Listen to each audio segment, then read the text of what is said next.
right? Shalom, shalom. Here again to prophesy the downfall of this kingdom and to speak about the upliftment of the Heavenly Father's chosen people and ultimately the upliftment of Yahweh Shai, his only begotten Son. So first and foremost, let's give all praises, glory, and honor to Yahweh, Ba'Hashem, Yahweh Shai, Ba'Hashem, HaKadosh. All right? Double honors to the apostles and elders of Great Millstone. Salutation, much love, and respect to Akim out there pushing this word out with truth and sincerity. All right? Now we see certain things, like we said, this is the year of the turn up, man. All right? So things are happening, which we already knew was going to happen. Okay? But they're happening in sequence according to the will of Yahweh Ba'Hashem Yahweh Shai. All right? He didn't give us exactly how everything was going to play out to the T, but we understand generally what's going on. All right? And the more we look into it, the more understanding we get. All right? So, matter of fact, let me get Daniel's the 4th chapter and the 17th verse out. Okay? Go ahead, bro. This is the book of Habakkuk, chapter 2. Let me get Daniel's first. Okay, so Daniel 7? 4 and 17. Daniel 4. Daniel 4 and 17, and it reads that this matter is by the decree of the watchers, and the demand by the word of the holy ones, to the intent that the living may know that the Most High ruleth in the kingdom of men. So who rules in the kingdom of men? The Heavenly Father. All right, so he's the one that's in the head of all these things going on. Go ahead. That the Most High ruleth in the kingdom of men, and giveth it to whomsoever he will, and set it up over it the basis of man. Well, that's what happened. The Lord put these people in power. He put these devils in power. Okay, but ultimately he's going to be the one to take them down as well. What you got? This is the book of Isaiah, chapter 45 and verse 7. I form the light and create darkness. I make peace and create evil. So, I, the Lord, do all these things. So Yahweh does all that. He controls both sides. All right. That's why you'll have those Satanists. They'll say, "Oh, you see, he's creating evil," but all they do is evil. They don't do no good. Sacrificing babies and all this shit. That's what they do on the left-hand side. Okay. Different witchcraft and deception. That's what all they deal with is evil. The Lord is just omnipotent. This is His movement. Okay. See, they want to get that because their minds are on the level of the Heavenly Father. That's why He said His ways are higher than our ways. We can't even get it to a certain degree because we're not on that level. All right? That was it on that? Okay, you got something else? Go ahead, bro. The book of Amos, chapter 3 and verse 6. Shall a trumpet be blown in the city, and the people not be afraid? Shall there be evil in the city, and the Lord has not done it? So all the evil that's coming on this earth, the Lord is the one setting it up. Okay? When the scriptures say a sword is sharpened, well, ultimately the Heavenly Father is sharpening that sword. Okay? Even that whole situation that's going on in the Ukraine, the Lord is the one setting that up, man. Those people are catching hell right now, man. All right? You got fathers kissing their children about to go to war. All right? What you got, bro? Proverbs 21 and 1. The king's heart is in the hand of the Lord. I was thinking about that one, right? The king's heart is in the hand of the Lord. All right? Go ahead. As the river of water, he turneth in wheresoever he will. That's it. He's controlling it. That's why one day he'll be, okay, we're having peace talks. The next day, F you. All right? The next day, you know what? We don't want war. The next day, oh, we'll blow up this whole place. And we'll go to heaven. That's what Putin said, man. He said if we go to war, we die, and nuclear, we're going to heaven. So the Lord puts strong illusion in these people. But it's all for His purpose. Okay? The scriptures also say, I am against thee, O God. He's not with Putin. He's not with Russia, and he's definitely not with America. America's going to be completely destroyed, man. All right? You might have some pockets of Russia that's still around, but America, forget about it, man. That's going to turn to a desert. What? This is Psalm 75 and verse 6. For promotion cometh neither from the east, nor from the west, nor from the south, but the Most High is the judge. He putteth down one and setteth up another. Hold on. The Edomites got promoted. All right? The Edomites was in the mailroom. They were the janitors. He said, you know what? I want to make you the CEO. Me? You know, the Edomite would look all stupid. Me? You know, he's looking all crazy. And the Most High said, yeah, you. And He put him up in the position of a ruler. Well, really, clearly, by the way they rule and the things they say, they're not supposed to be in that position, man. They're supposed to be in servitude, man. Let's keep it 100, all right? You got Bill Gates talking about let's blow up, let's send a missile to the moon. What kind of man? What kind of, you know? Elon Musk, no, that was Elon Musk who said that shit. And then he's trying to put brain chips, and then Bill Gates saying all kind of madness. Oh, we need to bring down the population, you know? So that's why we set up these different things like the juice. And it went over these people's heads, man. Okay? He wasn't locked up, he wasn't taken for questioning. He was just allowed to say that. All right? And then you had this one devil, Carl Schwab, right? He's saying that the fourth revolution the fourth industrial revolution is going to be the changing of people, transhumanism. What do you think he's talking about, man? That's because these devils is actually trying to put a chip in these fools, man. Go ahead, bro. This is Ecclesiastes 10. But they'll say that, and these people, what? They don't know what the hell's going on. Go ahead. Ecclesiastes 10 and verse 5. There is an evil which I have seen under the sun, as an arrow which proceedeth from the ruler. Yep. Folly is set in great dignity, and the rich sit in low place. Who's the rich? We're the rich. The Israelites, man. Rich in spirit. Okay? That's why all the talent comes from who? The Israelites. You don't go to East Africa to find talent, really. You go to the West Africa. Okay? You go to for the most part. But then again, right? And what proves it's not all of that. I can't even say that fully because you know what? Look at them Uganda, the ghetto kids. Those are all jigs. You seen the ghetto kids dancing? Who's seen that? Yeah, I seen that. Yeah. Come on, brother. I didn't see a Hamite in there.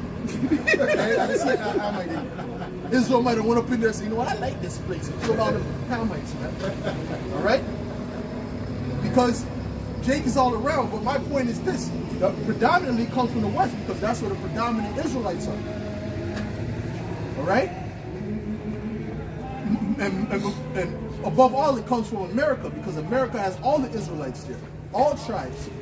All right, a great concentration. Go ahead. Verse 7. I have seen servants upon horses and princes walking as servants upon the earth. Right, Esau. Esau's that servant, and he's ruling the earth. Okay, and he's not supposed to be in that position, man. All right. If you had common sense, you can look at these people and say these guys need to be taken out of power. Talking about, oh, let's have peace talks or marching. No, the people that's in power have to be completely taken out. That's the only way this earth is going to get back to a righteous state. Get me on 2 Peter 3 and 13. What you got, bro? Sirach 10 and 3. An unwise king destroyed his people, but through the prudence of them which are in authority, the city shall be inhabited. Right, Esau's destroying the people. That's clear. Okay, look at his whole pharmakia institution. That's created to destroy people. All right, to give you an illusion of to mask the symptoms, but you're never healed. And when you do have an actual herb that heals you, you got to put on the box so this is not medical information and this can't heal you. Because why? Because that would go against the interest of the pharmaceutical. I got to say it like that because, you know. Go ahead, bro. The power of the earth is in the hand of the Lord. Yep. And in due time, he will set over it one that is profitable. He will set up over it one that is profitable, which is the Israelites under Yahushua. Esau's not profitable for the earth. Look at the condition of the earth. Okay? You can't tell me these people are profitable to the earth. Even though they act like, oh yeah, save the earth. What do you mean save it? Why don't you just stop the production of cars and start putting in a new system? Oh, they're going to do that, but to tax you for the carbon. You see what I'm saying? They could have done that. There's people came up with plenty of inventions for cars running off of water and natural things, but those people end up dead. They end up missing. They end up just disappearing. Okay? Because it's not for their interest. That's what Esau's all about, man. What you got, bro? 2 Peter. There's more than that? No, this is Go ahead, brother. 2 Peter chapter 3 and verse 13. Give me Isaiah 61. Nevertheless, we, according to his promise, look for new heavens. And brothers, raise up your voices, man. Let's go. 2 Peter chapter 3 and verse 13. Nevertheless, we, according to his promise, look for new heavens and a new earth, wherein dwelleth righteousness. Wait, we're looking for a new heaven and a new earth wherein dwelleth righteousness. This place is complete opposite of righteousness. They're trying to get as wicked as they can. All right? That's why they're pushing that alphabet thing, man. All right, so hard, because they're trying to get to this place as wicked as possible to summon those demons. All right? Because that's how the elites work. They work based upon demonology, man. All right? That's where they get their power, from the left-hand side. Why do you think so much children are missing in America? Got about 500,000 every year. That's not normal. You can't go into any kingdom and find 500,000 children just missing. Where did they go? Right? It's missing like you left your keys somewhere. Where are the children at? All right? They're conjuring up demons, man, through the sacrifices on the left-hand side. That's real. All right? That's why they got a big owl in the Bohemian Grove. What it is, like owls? No, that's actual god called Molech. What was he about? You had to sacrifice children to him, man. So that's how these elites rule, man. We got Psalm 64. Read that, bro. Hold on. This is the book of Psalms, chapter 64, and verse 1. Hear my voice, Isaiah 47. O Yahweh Bashmi Yahushua, in my prayers. Here. Preserve my life from the fear of the enemy. Hide me from the secret counsel of the wicked. Right, who's the wicked? The Edomites. We keep telling you the Edomites are the wicked. They are that wicked race, all right? And it's not just a group of, oh, it's just the Rothschilds. No, it's the Edomites in general, right? But the head of them just happen to be the Rothschilds, the DuPonts, the Gettys, and these top banking families, man. All right? Go ahead. From the insurrection of the workers of iniquity, who whet their tongue like a sword and bend their bows to shoot their arrows, even bitter words. Right, and Carl Schwab and these different Edomites that are at the forefront of this world right now, right, and setting up these different systems, all right, they're talking bitter words, man. They're saying some stuff that are so bitter, but they're saying it in a soft voice. Oh, well, technically it's Esau's favorite word, okay? And they have their legs crossed like a homosexual, all right? Oh, well, like Bill Gates got that soft voice. Yeah. But the things he's speaking about is draconian, man. No, get me that in Revelations, bro. Get me that in Revelations, man. Spoke like a dragon. You got it? All right, get me that in Revelations, because that's how he speaks. No, hold Psalm 64, though, okay? Because that's how he speaks, man. He's telling you that the fourth industrial revolution is going to be what? Transhumanism, the changing of people. And that other guy that works with him, he said, listen, the time for free will is over. All right? The free will of people, that's done. People having their own mind, that's done. That's what he said, live on camera, telling you what's getting ready to happen. All right? But they're not pushing that in the news, but even if they did, it would go over these dummies' head. Oh, I just hope it gets back to normal. It's not getting back to normal, stupid. Even if they stop this, there's something new that's coming. That's right. All right? Go ahead, bro. This is the book of Revelation, chapter 13 and verse 11. And I beheld another beast coming up out of the earth. And he had two horns like a lamb, and he spake as a dragon. Those two horns represent that so-called Republican and Democrat system, okay? It goes back to Rome even, was it plebeian and the patricians? Yeah. All right? It's the same system. That's why that beast whose deadly wound is healed is really just Rome. Okay? Now continue. Back to Psalm 64. And by the way, they're on the same beast. It's the same thing. Yep.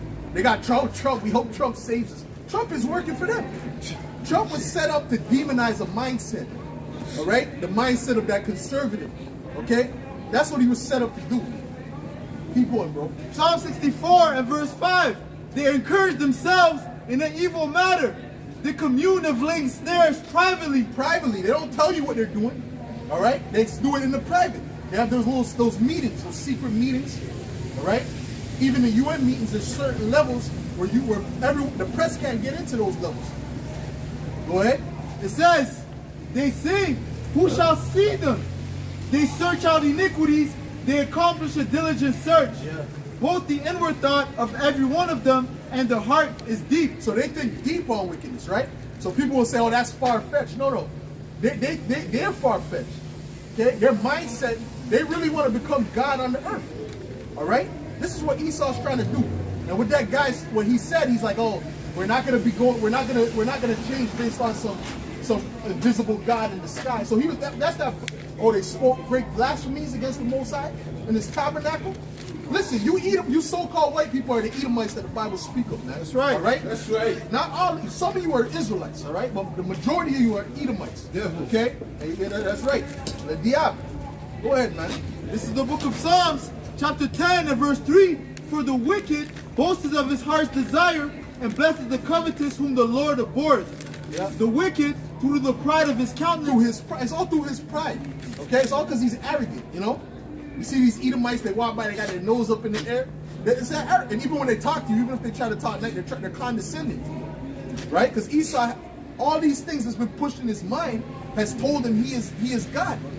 All right? Go ahead. Keep going. It says, the wicked through the pride of his countenance will not seek after the Most High. Yep. The Most High is not in all his thoughts. His ways are always grievous. Thy judgments are far above out of his sight. As for all his enemies, he puffeth at them. That's it, man. All right? Go ahead. He has said in his heart, I shall not be moved, for I shall never be in adversity. That's what Esau's saying in his mind, especially those American Edomites. Okay?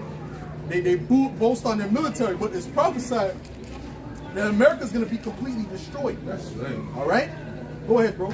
It says here, his mouth is full of cursing and deceit and fraud. Bro, like I always been saying, man, if you speak to an actual honest Edomite, he'll tell you what they say behind closed doors.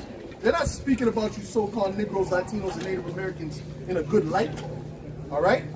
I had friends who were that they looked like Edomites, but they were actually Jakes. Their father was actually a Jake, but he just had, he was passing for an Edomite, right? And he would tell me, man, he told me straight.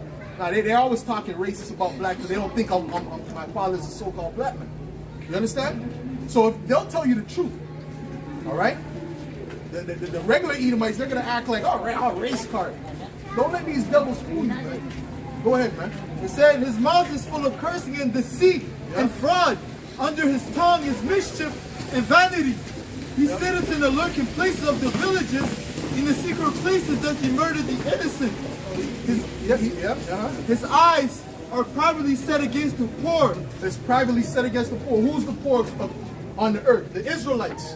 All right? You 12 tribes, man. So-called Negroes, Latinos, and Native Americans. Okay? So his eyes are constantly against you. All right? Go ahead. It says, he lies in wait secretly as a lion in his den. He lies in wait to catch the poor. Well, what's an example of that? The Planned Parenthood. All right? Margaret Sanger. All right? That was the devil lying in wait secretly. Because they set that up as, we're trying to help. But when you look at what her mission statement, we want to exterminate the so-called blacks. And that's prevalent, and Planned Parenthood is all around the country, all around America, in all the so-called black and Latino neighborhoods to this day. And it's working. All right? The so-called black one is the #1 abortionist on the earth. She murdered up millions of babies a year, something like that, something crazy. All right? So don't tell me about how they love their children, man. Don't tell me that, man. Okay? Go ahead, man. This is the book. Because they're actually fighting for that. If you tell them, if you speak against that, they're gonna fight you for that. Their right to murder their children, man. This is the society you live in, man. Go ahead, man. The book of Psalms chapter 10 and verse 10, he crouches and humbles himself that the poor may fall by his strong ones. He has said in his heart, the Most High has forgotten. He hideth his face, he will never see it. Right. Go ahead. This is Psalm 73 and verse 8. They are corrupt and speak wickedly concerning oppression. They speak loftily. They speak loftily. What does that mean? They speak loftily concerning oppression. That means if you tell them about your oppression, get over it. All right, that was the past. Get over it. That's speaking loftily. That's speaking proudly. Okay, you understand? But when it's them, they want justice. You understand? So that's how Esau operates, man. They set their mouth against the heavens, and their tongue walketh through the earth. Ooh, that's what I was looking for, because, like I was telling you, Carl Schwab, all right, and his associate, I forgot that guy's name. Bro, he straight up said, we're doing away with the idea of God, all right, we're moving to transhumanism. What does that mean? What does he mean by this? We're moving to transhumanism. Free will is over. That's what he said. All right, and no one's arresting him. No one's putting him in the. Oh, he needs to be locked up. No. They're allowing him to do what he does, and he's at the forefront of this because he's an Edomite working for the elites. Get me Revelations the 13th chapter. You got it? Okay, read that. Revelation 13 and 5. And there was given unto him a mouth speaking great things and blasphemies. Right, and that's all blasphemy. What he was saying. Go ahead. And power was given unto him to continue 42 months. Yep. And he opened his mouth in blasphemy against the Most High to blaspheme his name and his tabernacle. And that was that little season that he was. Oh, that represents the time span of that little season. Okay, the time they got back into power. Go ahead. And his tabernacle and them that dwell in heaven. Right, and that's what he's doing. They're straight up, bro. Just listen. Just go watch Carl Schwab, man. All right, and his associate. I forgot the guy's name, man. All right. Go ahead. Verse 13. And he doeth great wonders, Yeah. so that he maketh fire come down from heaven and on the earth. What is that speaking about? The nuclear missiles. All right. They're airstrike force. They can make fire come from heaven. That's them bombs, man. It's very simple. Go ahead. In the sight of man, Yeah. and deceiveth them that dwell on the earth by the means of those miracles which he had power to do in the sight of the beast. His technology. All right. And that's how he's going to deceive all these people, trying to show you a better way. Basically, he's painting to you heaven on earth. Oh well, you don't have to pay. You don't have to pull your credit card in the grocery store no more. You can just scan your hand. You know? Oh, why would you have to worry about where your child is? He got something in him that can detect where he's at, right? Go ahead. It says here, saying to them that dwell on the earth, that they should make an image to the beast which had the wound by the sword and did live. Who is that beast that had the wound by the sword and did live? That's the Roman Empire. Okay, that was the beast, the first beast. All right, the one when his wound was healed, he became what? In this time, he's what? NATO and the EU. All right. Who's riding the beast? The horse, which is America. They're at the forefront of all of that. They run all of that. They control NATO and they're really the head of NATO and EU, man. That's that whore that rideth upon the beast. You see, the Christian church is not going to teach you this, man. That's right. All they're going to tell you is Jesus loves. But they don't have no breakdowns for you, man. Go ahead. Hold on. Keep going on that. Verse 15. And he hath power to give life unto the image of the beast, and that the image of the beast should both speak, and cause that as many as would not worship the image of the beast should be killed. And that's what we're coming to. The image of the beast represents their system. And if you're not down with the system, soon you're going to be killed. If Yahweh Hashem Yahushua is not with you, you have no hope. All right? You can't call no other God. If the Most High of the Bible, Yahweh Hashem Yahushua is not with you, there's nothing you can do. All right? Go ahead. He caused it all, both small and great, rich and poor, free and bond, to receive a mark on their right hand or on their forehead. That's speaking about that RFID. All right? That microscopic chip. All right? If you don't got that in your right hand and your forehead real soon, they're going to be promoting that to you. All right? And this is the only book that gives you the prophecy. It's not in the Quran. It's not in the Kibur Nigas. It's not in the Book of the Dead. All right? The ancient Egyptian scrolls. This is in the Bible. All right? Read it again. Revelation 13 and 16. And he caused it all, both small and great, Yep. rich and poor, free and bond, to receive a mark on their right hand or on their foreheads. Right.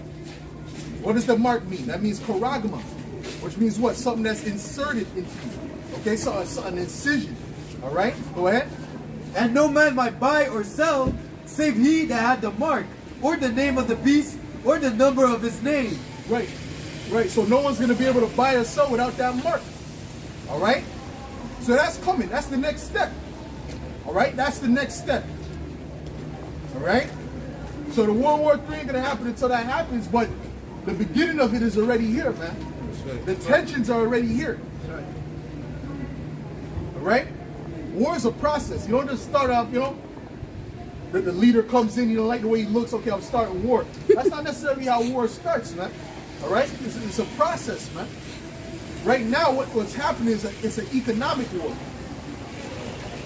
What proves that? Canada's talking about how they're going to sanction Russia Well, actually, they're speaking about how they're going to take out Russian vodka from the LCBO. Okay, well, okay, that's cool, but then Russia could do the same thing now. So what's gonna happen with that? The things that you guys are gonna be looking to buy is gonna be more expensive as well. That's what the economic war is all about, man. Sorry. Finish that off, bro. Here is wisdom. Let him that had understanding count the number of the beast. Amen. For it is the number of a man, and his number is 666. Right. So that's Esau's favorite number. All right.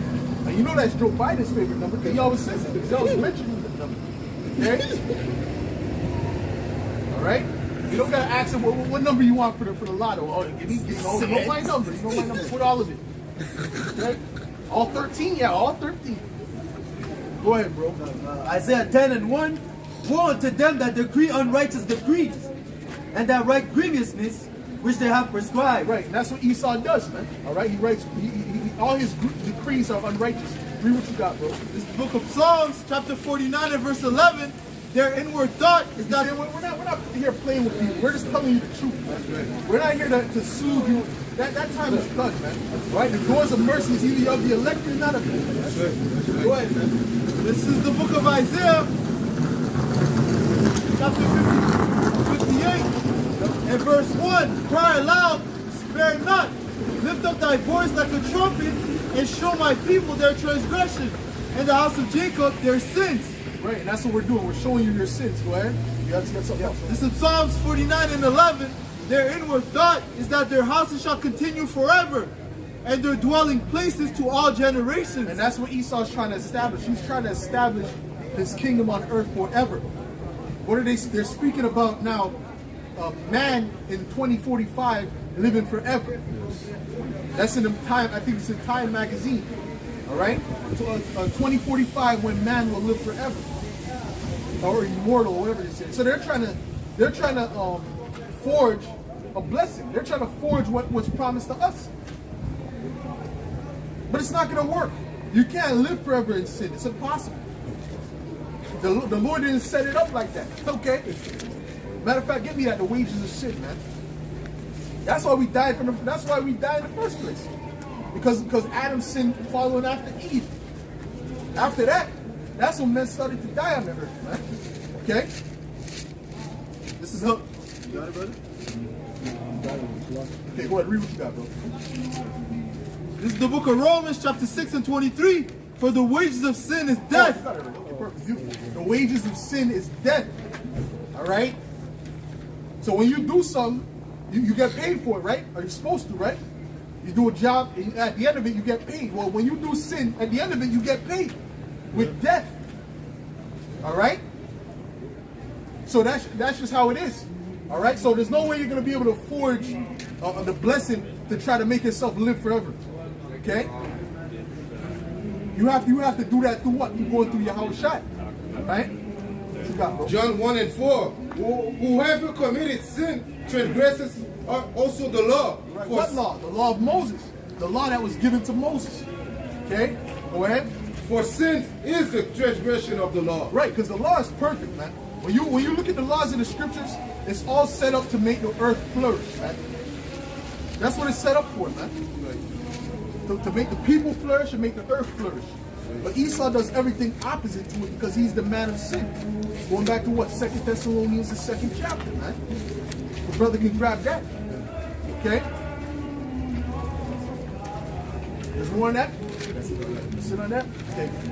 This is the book of 2 Thessalonians, Go ahead. chapter 2 and verse 3. Let no man deceive you by any means, for that day shall not come, except there come a falling away first, and that man of sin be revealed.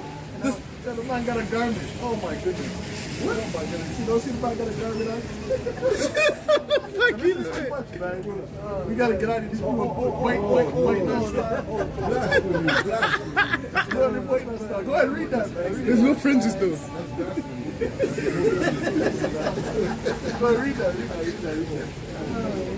It says here. It says, Christians. Let's speak about the love of the Christ. Go ahead, man. It says here, and said it. That man of sin be revealed, the son of perdition. That elves on his garment.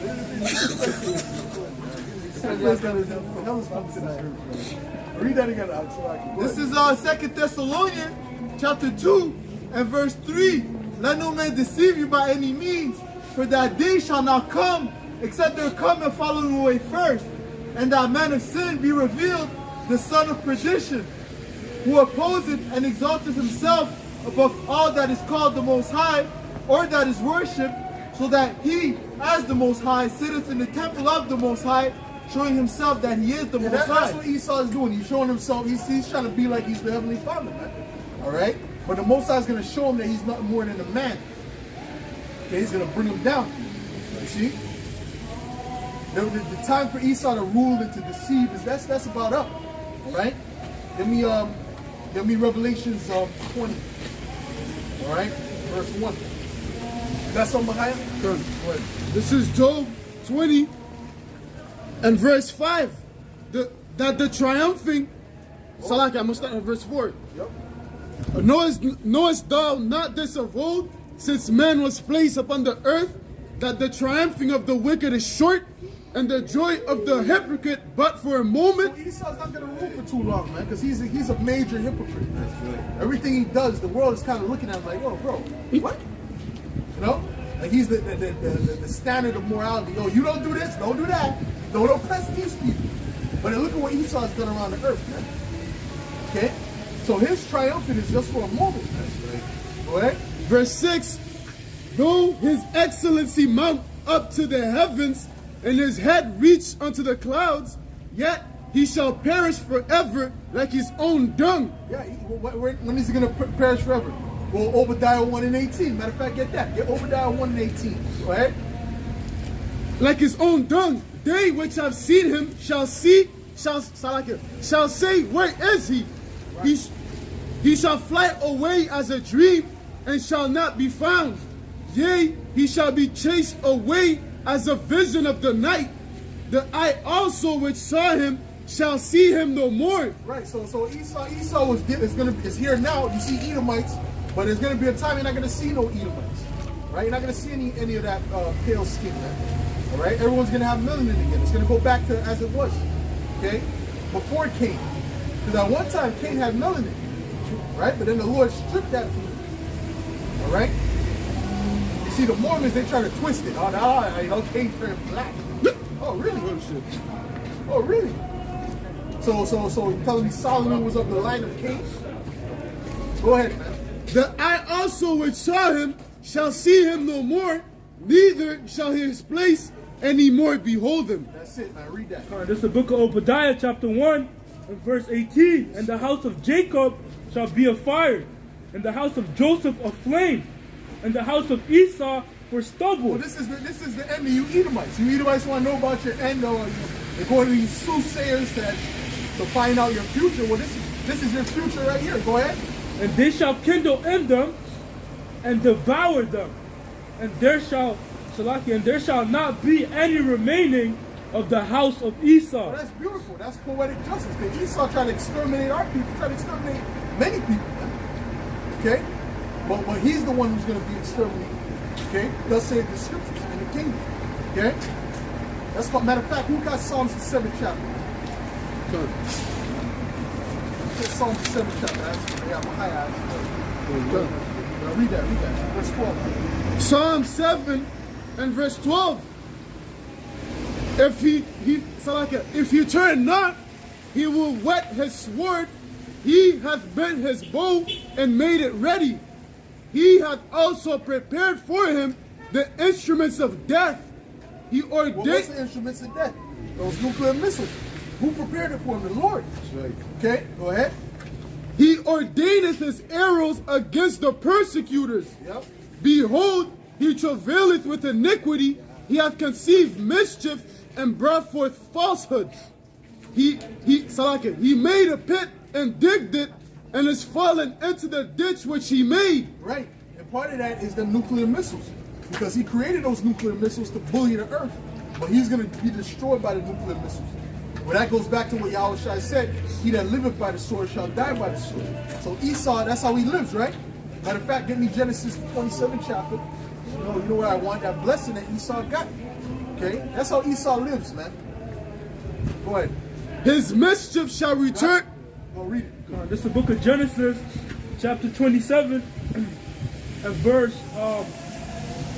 39. And Isaac his father answered and said unto him, Behold, thy dwelling shall be the fatness of the earth, and of the dew of heaven from above. Yeah. And by thy sword shalt thou live. Right. And that's how Esau lives, man. You can't tell me Esau doesn't live by his sword. All right? He lives by his sword, meaning the weaponry. Okay? Everything he does is by violence, man. All right? He's never been a peaceful people, right? Gad came over and he's trying to reason with him. Then after a while, Gad realized he can't reason with these people, man. All right? Because he's a beast, man, of nature, man. Let's be real. I mean, he's a human, but he has the mindset of a beast. Go ahead. And shall serve thy brother. And it shall come to pass when thou shalt have the dominion, that thou shalt break his yoke from off thy neck. Ooh, right. And he did that in the time of what? In the time of King David. Okay? Go ahead. And Well, Esau, after the time of King David. After the time of Solomon, really. Go ahead. verse 41, and Esau hated Jacob because of the blessing wherewith his father blessed him. And Esau said in his heart, the days of mourning for my father are at hand. Then will I slay my brother Jacob. Well, he's in that time, all right? Yeah. Right? Technically, who gave him the blessing? Huh? Yahushua. Right? Yahushua has been crucified, right? Well, he's coming back to take it away from him, man. You see how that works? So these Edomites are done, all right? You have something going, bro? Hebrews 12 and 16. Lest there be any fornicators or profane person as Esau, who for one morsel of meat sold his birthright. For ye know how that afterwards, when he would have inherited the blessing, he was rejected. Well, Esau, you know what proves Esau's, this whole Ukraine thing proves Esau is a flipping profane, man. And he's not to be trusted, man. Because first, America promised them, we got you, you're going to join with us. And then when Russia came in, said, listen, bro, that's not our problem. All right? So that's how Esau, you cannot trust the so-called white man. You can't trust the Edomites. Not even other Edomites can trust Edomites, man. All right? That's right. You understand? Because they're liars by nature, man. Well, they made a certain treaty with Russia, and then the next president comes in, he just knows it. Wait, what's going on here? They're covenant breakers. You know that one I'm thinking about? They're covenant breakers. Keep going on that, bro. For he found no place of repentance, though he sought it carefully with tears. So can an Edomite repent? No. There's no repentance for an Edomite, man. All right? Go ahead. This is the book of Psalms, chapter 55 and verse 20. I mean, it don't matter what you do, you can't repent. You can give Jacob all the I'm gonna buy PlayStation 5s for all the different big room community. That's not gonna save you, man. That's right. Oh, you know I gave you extra 500 on the stimulus check. That's not gonna help you. All right? The only way for you to restore the pledge is to come in chains, man. All right? Go ahead. This is the book of Psalms, chapter 55 and verse 20. He has put forth his hands against such as be at peace with him. He has broken his covenant. He has broken his covenant. Right? You go back to Gad. Before that, Esau's always broken covenants, man. Right. He's always been a covenant breaker, man. You see? Oh, well, it said that he broke the brotherly covenant when he wouldn't let us in. Wait a minute. There's supposed to be a mutual respect when you're close kids. That's why when Laban, right? With Laban, we came to Laban. Laban treated Jacob like a brother. Oh, my bone and my bone, hugged him, embraced him. Right? Well, Esau's the closest relative we have on the earth, really. And look what he did. Go ahead. This is more than that? Okay, you got something else? Go ahead. It says 21, verse 21. The words of his mouth were smoother than butter, but war was in his heart. Ooh, that's it. His, That's it. That one. his words were softer than oil, yet were they drawn swords. That's how Esau operates. So, and even the Russians said, "Oh, we're not gonna invade. We're not gonna invade. You don't have to have the strap. No, it's just on the border, right? They pull out the strap real quick. You know? You say, okay, he's a good guy. I'm not trying to be like the movies, you know. But they close in on the scene where he has the gun. Yeah. And you know he's about to get shot. I said, listen, man, I always love you. You're like a brother. You know, bam, bam, bam. Right? But that's how Esau operates. So no matter if it's a Russian Edomite or American Edomite, it's still an Edomite. The only good Edomite is a dead Edomite. But we're not saying nothing. We're just saying a fact. I said we will do that. We're saying this. Go ahead. Ecclesiasticus chapter 12 and verse 16. An enemy speaketh sweetly with his lips, but in his heart he imagineth how to throw thee into a pit. I believe it was Henry Kissinger, right? The brother, right? Who said the brother from Vegas brought this out. Who said or the elder from Vegas, I should say, Karatazar, that said what did he say? What was the quote? He said to be an enemy to America could be dangerous, but to be a friend to America could be fatal. Showing you how these Edomites operate, man. All right, and Henry Kissinger said a lot of true statements because he was plugged in. Right? He said the military men are nothing but animals that are used for public global policy, something like that. That's what he said. All right? That was recorded. Of course, if you get him on camera, you're like, oh, no, that's that. Right? Go ahead. He will weep with his eyes, but if he find opportunity, he will not be satisfied with blood. If adversity come upon thee, thou shalt find him there first. Yep. And though he pretend to help thee... Right, because when you look at all these things that happen in the earth, man, you could really... A lot of these major things that you thought was just those other nations really went back. Esau was behind it. Like, I watched that Hotel Rwanda. I was gruesome when I was a kid, man. I was like, God damn. Thank God I lived in Canada. You know, in my head, bro, like, yo. You know what I'm saying? I thought it was savagery out there. I thought machete, they're just rolling around in machetes and just ready to chop up people. Bro, but when you go deep, it was America who started that shit. Right? So Esau is always in behind every wickedness that goes on the earth. But then he hides his hand like he didn't do shit. Alright? Well, he's being revealed, man. Read that again, bro. Khan. If adversity come upon thee, thou shalt find him there first. Yeah. You shall find him there. Why is he there? Because he started it. Alright? He committed it. Alright? He did the wickedness. You know? That's how you see the cookie crumbs. Where the cookie jar? You see a guy with the cookies on his face, you know, looking like Ashy Larry. You know? So then you're like, yo, you ate my cookies. Go, what? Where's your proof? You got the crumbs on your face, man. Go ahead, man. And though he pretend to help thee, yet shall he undermine thee. He will shake his head and clap his hands and whisper much and change his countenance. You Israelites, you trust in this government. You trust in these Edomites. Give me Isaiah 31. All right? You actually trust in this devil. Matter of fact, Isaiah 30. All right? You trust in this devil. Okay? Oh yeah, you got something, you got a juice? Oh, I'm not. They had this one so-called black woman because she came off a damn slave movie, man. Oh, I'm not asking what's in the concoction. I'm just putting my hand out and taking the concoction. Anyone who listens to that shit, you deserve to be poisoned, man. Okay? Esau the devil, he's telling you to do something, and you're not gonna even look into it. You're just gonna do it. So you people, our people got mental problems, man. All right? I can understand these Edomites believing in their own people, which they shouldn't even trust their own government, man. Okay? They're not for their good either. All right? But you Israelites? Wait a minute, you Gadites have a direct, like one of the major things in your history is directly tied to Esau's tricking. Yeah. Shit. Right? But you're taking the juice.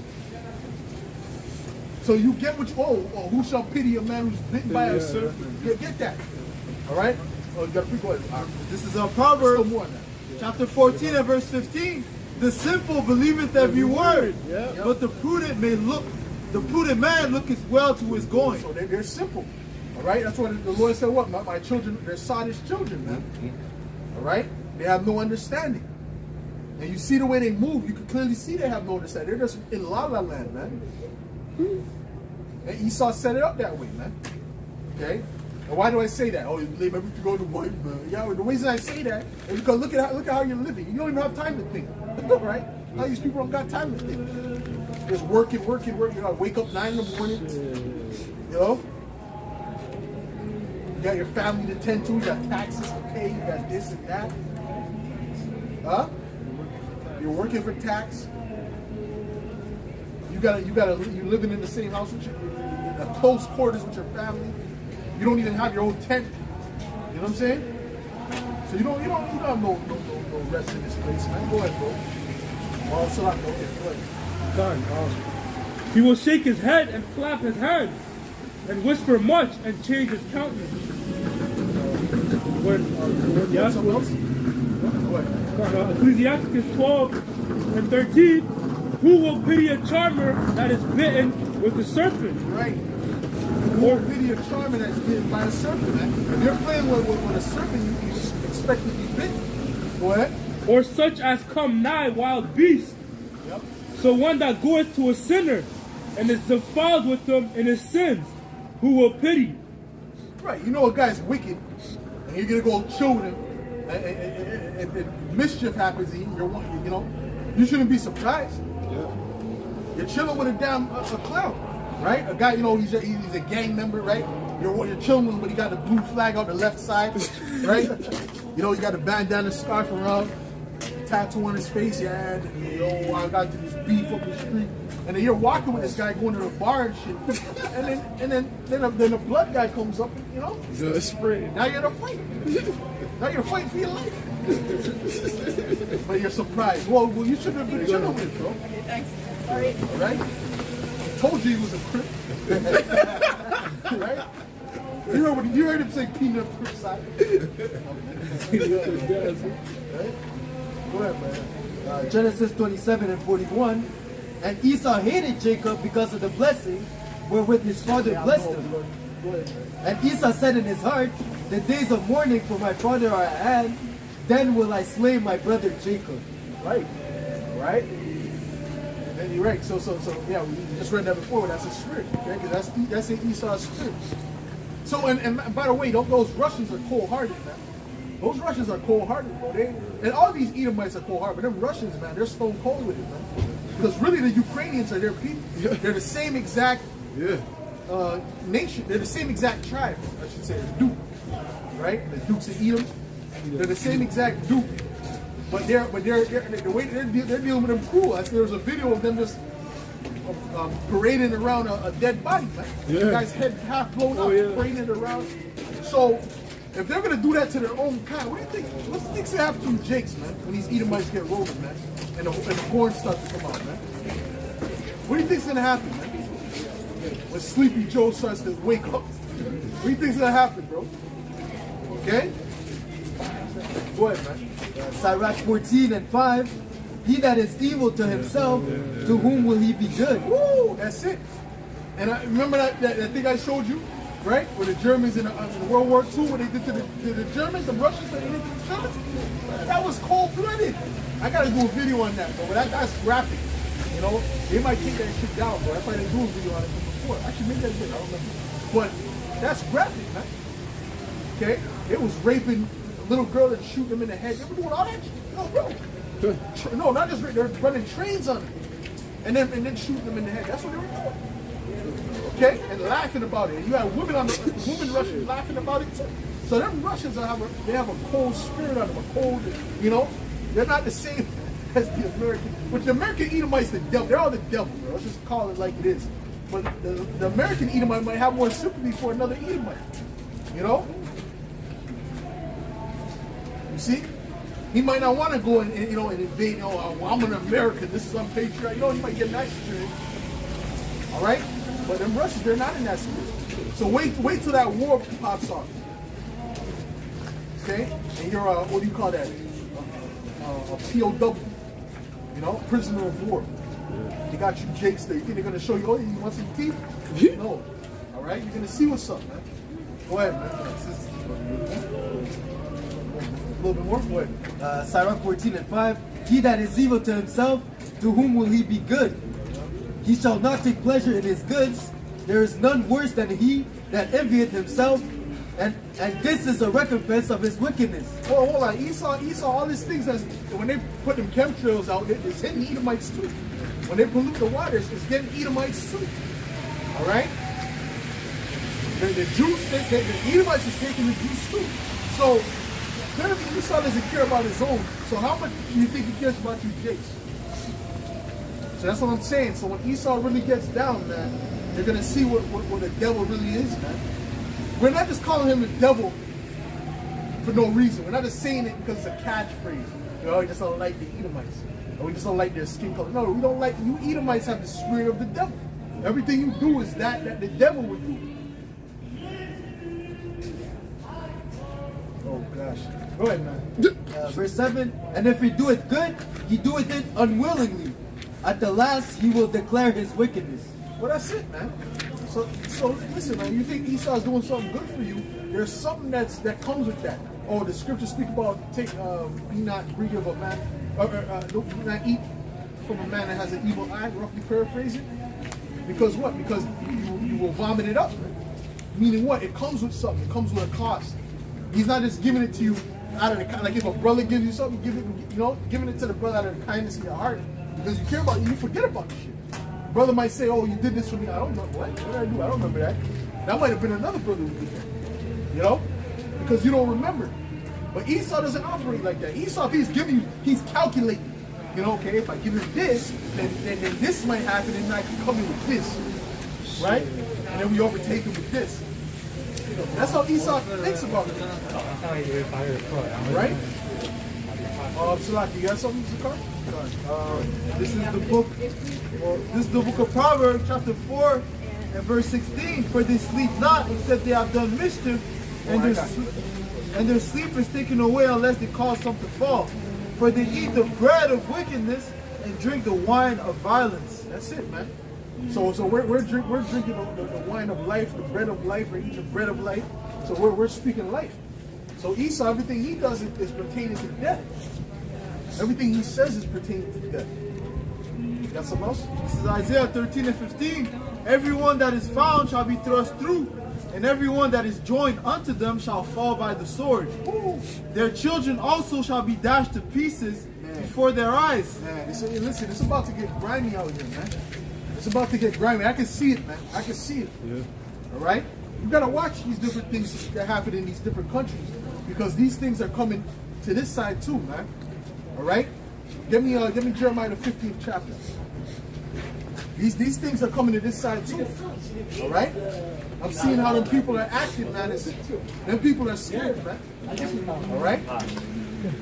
It says, their children also shall be dashed to pieces before their eyes. Their houses shall be spoiled, and their wives ravished. And that's gonna happen. That is gonna happen.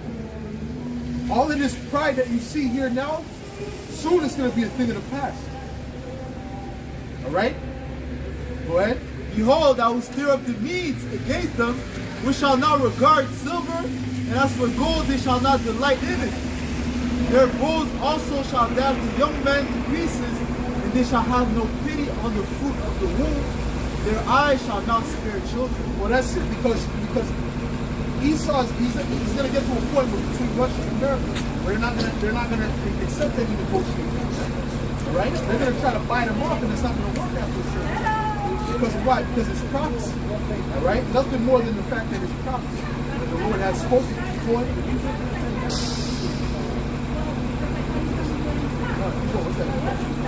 This is second entry. No, but where's Jeremiah 50? Jeremiah 50 and 1. The word that the Lord spake against Babylon and against the land of the Chaldeans by Jeremiah the prophet. Declare ye among the nations, and publish, and set up a standard. Publish and conceal it not. Say Babylon is taken, Bel is confounded, Merodach is broken in pieces, her idols are confounded, her images are broken in pieces. For out of the north there cometh up a nation against her, See, the American, they worship all those ancient gods too. Okay? Go ahead. which shall make her land desolate, and none shall dwell therein. They shall remove, And that land that's coming from the north, that country that comes from the north is Russia. Okay? And it's going to make America desolate. Go ahead. they shall remove, they shall depart, both man and beast. In those days and in that time, said the Lord, the children of Israel shall come, they and the What children. does it mean they shall depart both man and beast? What does that mean? Any brothers know what that means? They shall depart both man and beast? What does it mean? Read it again. Read it again. It says here, verse Jeremiah 50 and verse 3, for out of the north cometh up a nation against her, which shall make her land desolate, and none shall dwell therein. They shall remove, they shall depart, both man and beast. What does that mean? Is it every man return to their own country? You guys agree with that?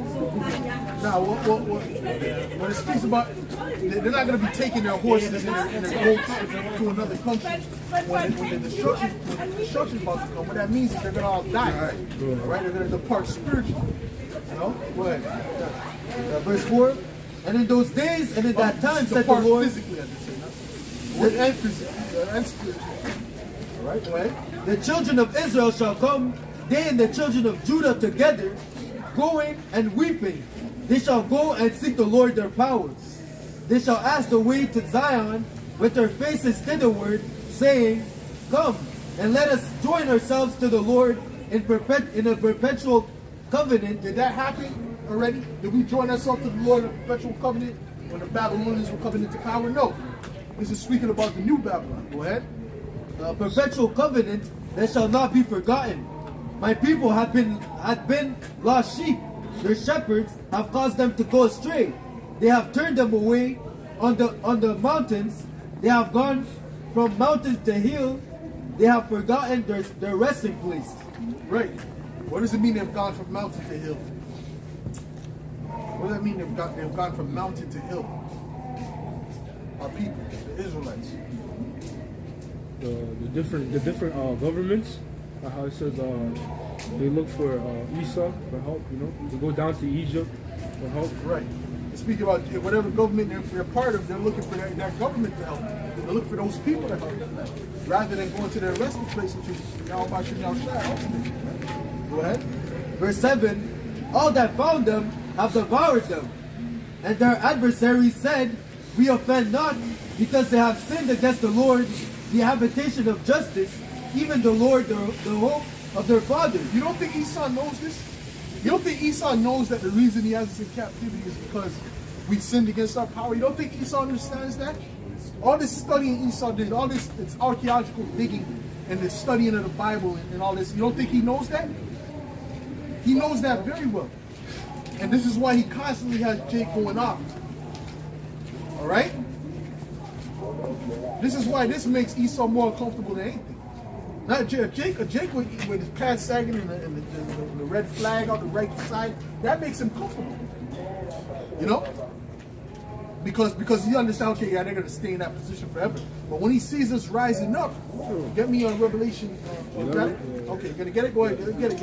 Oh, you got it already? Go ahead. This is the book of Revelation, chapter 11, and verse 8. And their dead bodies shall lie in the street of the great city, which spiritually is called Sodom, in Egypt, where also our Lord was crucified. And they of the people and kindreds and tongues and nations shall see their dead bodies 3 days and a half, and shall not suffer their dead bodies to be put in graves. That's it. All right? Go ahead. Back to Jeremiah. No. It says, and they that dwell upon the earth shall rejoice over them and make merry, and shall send gifts one to another, because these two prophets tormented them that dwelt on the earth. That's it. All right? Because what? The Israelites were tormenting them through what? Telling them what was going to happen. The prophecies. All right?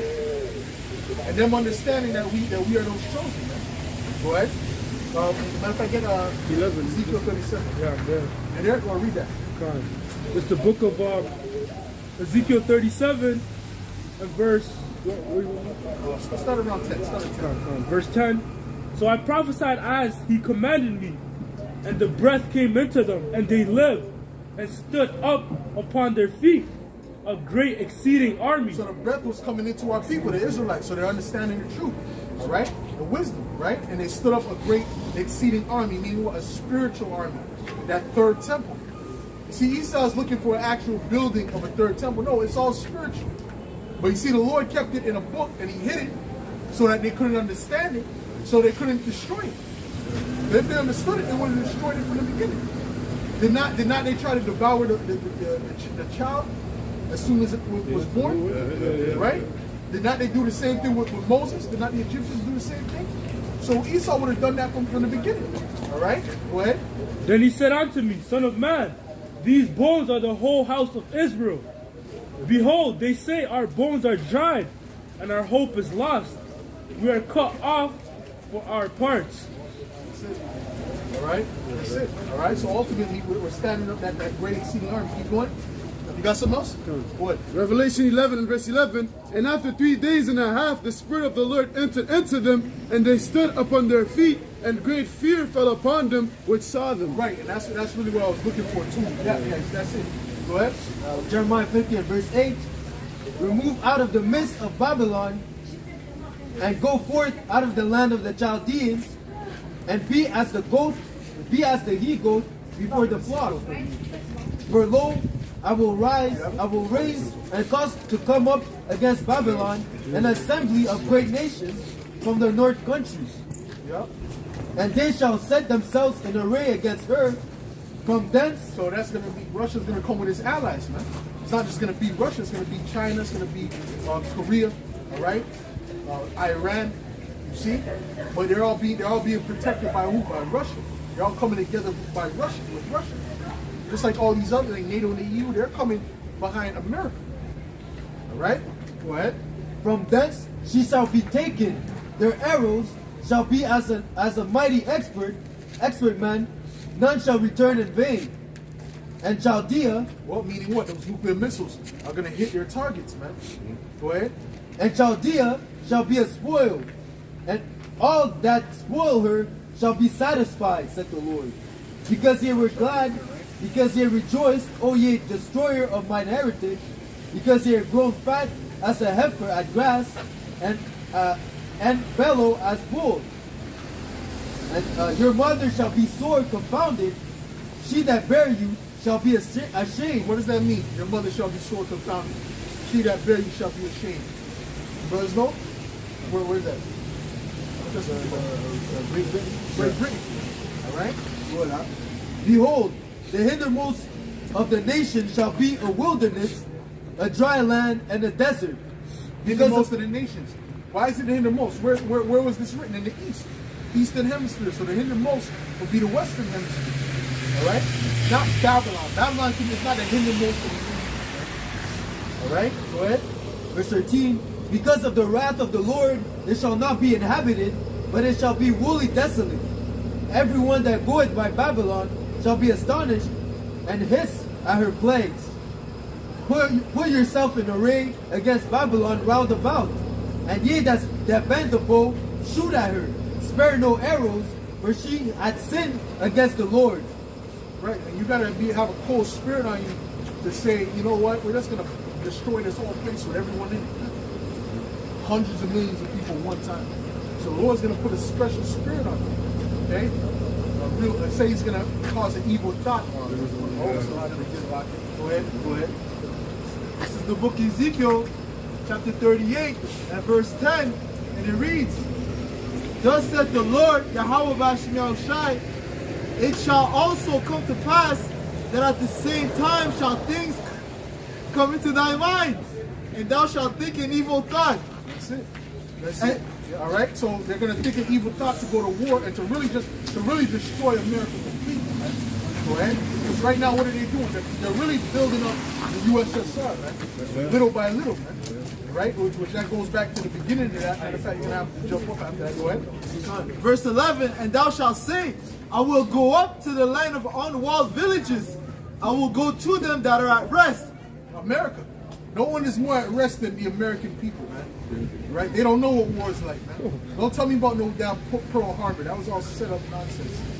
Okay? And that wasn't even out really. That was in like Hawaii or some shit. Go ahead. I will go to them that are at rest, that dwell safely, all of them dwelling without walls and having neither bars nor gates. Yeah. To take a spoil and to take a prey, to turn thine hand upon the desolate places that are now inhabited, and upon the people that are gathered out of the nations, which have gone cattle and goods that dwell in the midst of the land. Yeah. So go back up. Go back up. All right. I want to deal with the hooks in your jaws. This is the book of Ezekiel, chapter 38 and verse 1. And the word of the Lord came unto me, saying, Son of man, set thy face against Gog, the land of Magog, the chief prince of Meshech and Tubal. So Magog is what? Where is Magog? Where Russia is. Okay, where Russia is today is where Magog, it was called Magog. All right, the people there are now Edomites, right? Magog and Gog used to be Japhetic people. All right, now it's speaking about the actual Edomites that are there. Go ahead. And prophesy against him, and say, Thus saith the Lord, Yahweh Bashem Yahushai, Behold, I am against thee, O Gog, the chief prince of Meshech and Tubal. So he's against the Russians too. He's definitely against America, but he's against the Russians too. He's against Edomites in general, okay? The God of the Bible is really racist. I don't know if you know that, but we're going to let you know. All right, go ahead. And I will turn thee back and put hooks into thy jaws, and I will bring thee forth and all thine army, horses and horsemen, all of them clothed with all sorts of armor. So you have to bring that to modern day time, okay? He's not just speaking about horsemen, speaking about all, their tanks, all right? Their armored trucks, all right? Their different military vehicles. You see, their armor, their different weaponry, their actual body armor. Go ahead. Horses and horsemen, all of them clothed with all sorts of armor, even a great company with bucklers and shields. Yep. All of them handling swords. Meaning what? Weapons. Go ahead. Persia. Guns today. Go ahead. Persia, Ethiopia, and Libya. Persia. What's Persia? Iran. All right. They're tied to Russia. Okay. Ethiopia is going to be part of that. Okay. Libya is going to be part of that. Go ahead. And you'll be surprised. Those nations, a lot of those nations have nuclear capabilities as well. All right. Go ahead. All of them with shield and helmets. Gomer and all his bands. Gomer represents Turkey. All right. And show you that prophecy is coming to pass. Right. Turkey was part of the EU. Okay. But they left the, they said F the EU. And they're with Russia. Okay. Go ahead. It says, the house of Togarmah of the north quarters and all his bands, and many people with thee. Be thou prepared and prepare for thyself, thou and all thy company that are assembled unto thee, and be thou a guard unto them. What does it mean, be thou a guard unto them? It means they're a defense unto these little nations, right? Like Iran. When America can't just go into Iran because Russia's backing Iran, okay? They can't just go to against Libya because Russia's backing Libya, or Turkey, so on and so forth, man. Because they have interest in those places. So they're a guard unto those people. Go ahead. After many days thou shalt be visited. In the latter years thou shalt come into the land that is brought back from the sword, and is gathered out of many people, against the mountains of Israel, which have been always waste. But it is brought forth out of the nations, and they shall dwell safely, all of them. So it spoke about the hooks and thy jaws, right? Read that again. The book of Ezekiel chapter 38 and verse 2, Son of man, set thy face against Gog, the land of Magog, the chief prince of Meshech and Tubal, and prophesy against him, and say, Thus said the Lord, power, Yahweh Bashem Yahushai, behold, I am against thee, O Gog, the chief prince of Meshech and Tubal, and I will turn thee back and put hooks in thy jaws. Back to what? That old Soviet spirit, okay? USSR, all right? They're going back to that because they have to be prepared for that World War III. That's getting ready to happen, man, okay? And it's not just going to start, tomorrow's World War III, no. But when they start to be, when it's declared, a lot of things are going to happen, man. Food is going to be more, things are going to happen, man, all right? When war happens, people go through hell. people in the lands, people that are, in these different countries, man. Don't think, okay, the war is over there, so we can live how we want to live like normal. No, it's not going to be like normal.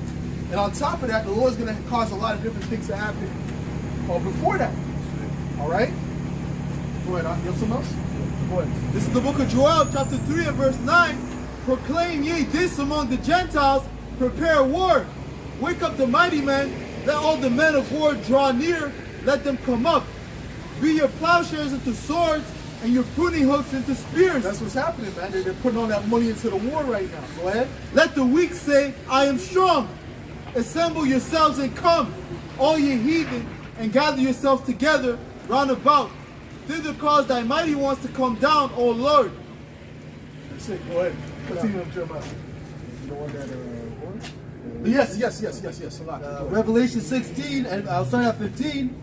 And he said unto me, the waters which thou sawest, where the whore sitteth, are the people and the multitude and the nations and the tongues. And the ten horns which thou sawest upon the beast, these shall hate the whore, and shall make her desolate and naked, and shall eat her flesh and burn her with fire. That's it, man. All right. So even their allies are going to turn on them and devour them. Meaning what? They're going to shoot those missiles on them, man. Burn them with fire. Okay. So they're not looking to they're not going to. There's going to be a point where everyone's going to realize, listen, man, America's a problem. Okay, America's a problem on the earth. See, that's all prophecy, man. Okay, and they can't stop it. Even though we're telling them, they're not going to be able to turn it back because it's prophecy. See, go ahead. Jeremiah 50 and 15. Yes, go ahead. This is Isaiah 14 and verse 10. All they shall speak and say unto thee, art thou also become weak as we? Art thou become like unto us? Right, those are the nations. All right, because they're getting power too. All right, they're getting their nuclear weapons are becoming or they're creating nuclear weapons as well. Okay, go ahead.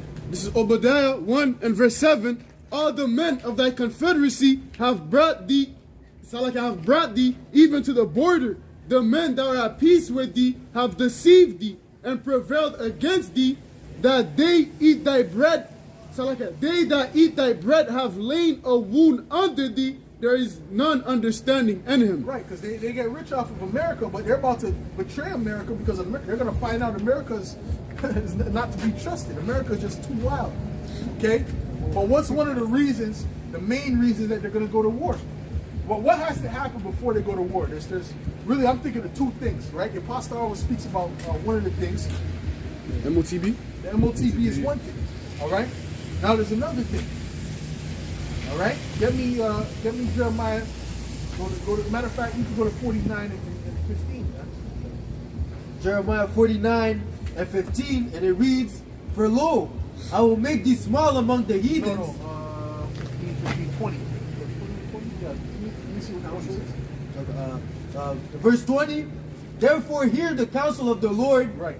that he had taken against Edom, and his purpose that he had purpose against the inhabitants of Teman. Right. So this is speaking about the Edomites. Okay. And dealing with the end times. What's going to happen? Go ahead. Surely the least of the flock shall draw them out. Who's the least of the flock? Who's the least amongst the Edomites? Amalek. Amalek is going to draw them out. Okay. So expect them microscopic cats to do something, man. All right. Expect them to do something. All right. Because if they do something, America's definitely going to back them. They're not going to bust what they did to Ukraine. They're going to definitely back them. And they're so proud, they'll just do anything. Right? They're like, yeah, we bombed them, so what? So what? And you can just tell them that was going to be with them. All right? So when they do something, that's going to be like America, but we're going to have to go in. And that's going to be the straw that broke the camel's back, man. You understand? Go ahead. Surely you shall make their habitations desolate with them. So they're both going to be destroyed. Yeah. They're going to shoot them. They're going to have a missile or two for that land there. You know, the small cap land. All right, and they're going to pelt America with this. You understand? Get me 50 Go to 45. To show you it's the same exact judgment for Babylon. Show you Edom is the one who rules Babylon. It's not Japheth.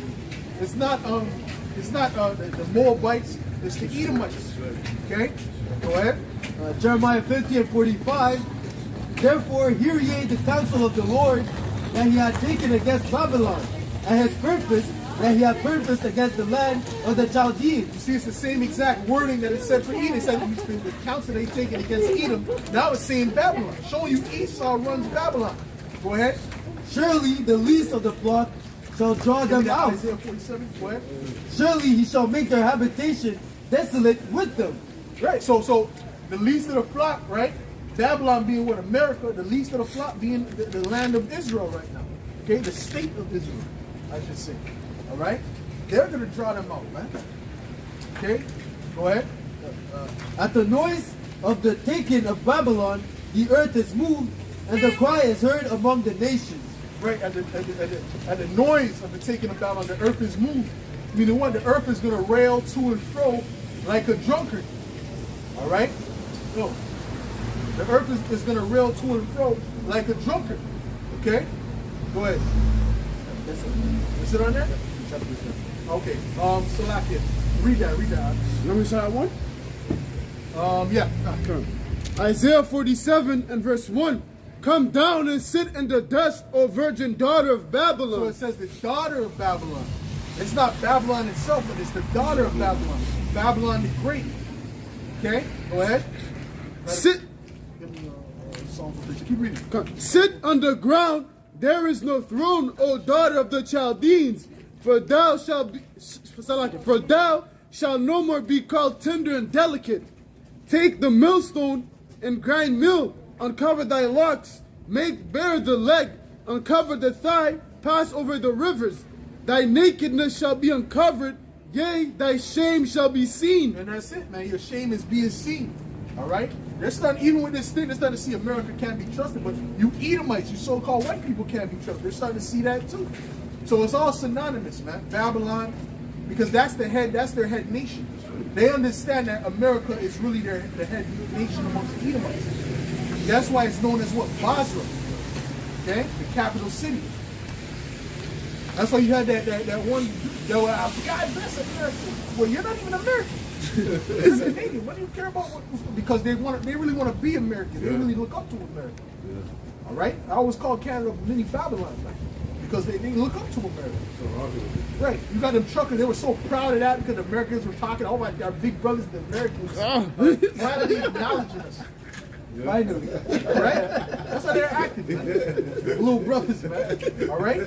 But that's it. But that's okay. Because America's that head nation amongst the Edomites. All right? Go ahead. You got something that's going to add in? Yeah. Go ahead. This is Revelation 17 and 18. And the woman which thou sawest is that great city which reigneth over the kings of the earth. Ooh, that's not speaking about the Vatican, bro. It's not speaking about the Roman Catholic Church like some clowns. That's speaking about America. That reigns over the earth. Right? That's why they can stop sanctioning this sanction. If you say you can sanction, imagine North Korea telling them, whoa, we're putting a sanction on you. You want to do that? We're going to put a sanction on you. We're going to laugh at it. Because they don't have that power. All right? All right? And none of you Israelites have that power. None of you, don't forget about the Israelite nation. Okay? They might just send a pocket nuke to you if you try to say something. That's disrespectful. You know, Jamaica. I'll put sanctions on you. What? So that Creole tongue. They'll put sanctions on over the Creole tongue. You know? Go ahead, man. Go ahead. So there's more than that? Yeah. They laugh at you. You don't have no power, man. All right? It's America has that power. Well, in that time, forget, we're not putting no sanctions on nobody. We're stopping rain from coming on. We're not putting no sanctions on nobody. Rain is going to stop. You understand what I'm saying to you? They're going to see the Leviathan's going to give them a visit. Go ahead, man. Come on, verse 3. Isaiah 47 and verse 3. Thy nakedness shall be uncovered, yea, thy shame shall be seen. I will take vengeance, and I will not meet thee as a man. Right, so the Lord is going to come back as an angelic power, man. Go ahead. Verse 4. As for our Redeemer, the Lord of hosts is his name, the Holy One of Israel. Right. Sit thou silent and get thee into darkness, O daughter of the Chaldeans, for thou shalt no more be called the Lady of Kingdoms. Right, they're starting to look at you sideways. They're starting to look at you like you're the problem. And when you look at the back of all these catastrophes in the earth, most of it goes back to America. If not all, if damn near almost all of it. Okay, but most of the major ones, right? Like, let's give you an example. Rwanda, Hotel Rwanda. You watched that movie when I was a child. I was like, God damn, right? But when you look at it, America started that shit. When you really look into it, okay? So, and that's not just that. All these major things you hear about, most of it, America is at the forefront of it, man. These Edomites, okay? So you're being found out. There's a little bit more? Bishop, that was it. All right. Matter of fact, I asked for Psalms 137. Is it? This is the book of Psalms, chapter 137, and verse 1. It says, by the rivers of Babylon, there we sat down, yea, we wept when we remember Zion. Verse 7, remember, O Lord, the children of Edom in the day of Jerusalem, who said, raise it, even to the foundation thereof. So it's speaking about Edom now, right? Go ahead. O daughter of Babylon, who art to be destroyed. Daughter of Babylon, but they call Edom the daughter of Babylon. Why? Because they're basically they're kissing Babylon's ass. They say, okay, daughter of Babylon. You know, it's like a proverb, man. All right. So ultimately, Esau, these Edomites, they're really Babylonians, man. Okay. Go ahead. O daughter of Babylon, who art to be destroyed, happy shall he be that rewarded thee as thou hast served us. Happy shall he be that taketh and dashes thy little ones against the stones. And they actually did this, all right? They actually used to take infants and smack them against a stone till they died. Christopher Columbus did that, all right? And his men. All these Edomites that came, they act like they're all they're just benevolent. No, they were all devils, man. You understand? But the Lord said there's going to be a recompense, man. You understand? So that show you that Esau and Babylon is not. So don't tell me the modern day Babylon the Great that's spoken about in prophecy is not headed by the Edomites. Because you have to find out where Babylon is. All right? Wherever Babylon is, the Edomites are in control. That's right. Very simple. All right? What you got, bro? Isaiah 34 and 5. For my sword shall be bathed in heaven. Behold, it shall come down upon Idumea and upon the people of my curse to judgment. Right, the sword being bathed in heaven, speaking about the nuclear missiles. Right, it's going to go into the outer atmosphere and come back down, and it says upon Idumea. Why? Is only Edomites going to be affected by that? No. All right, it's going to be all the people that are in the society that's joined to Esau as well. Okay, the elect is going to be beamed up. Give me Revelations 18, man. Go ahead, keep going. Verse 2 is to back the brother up.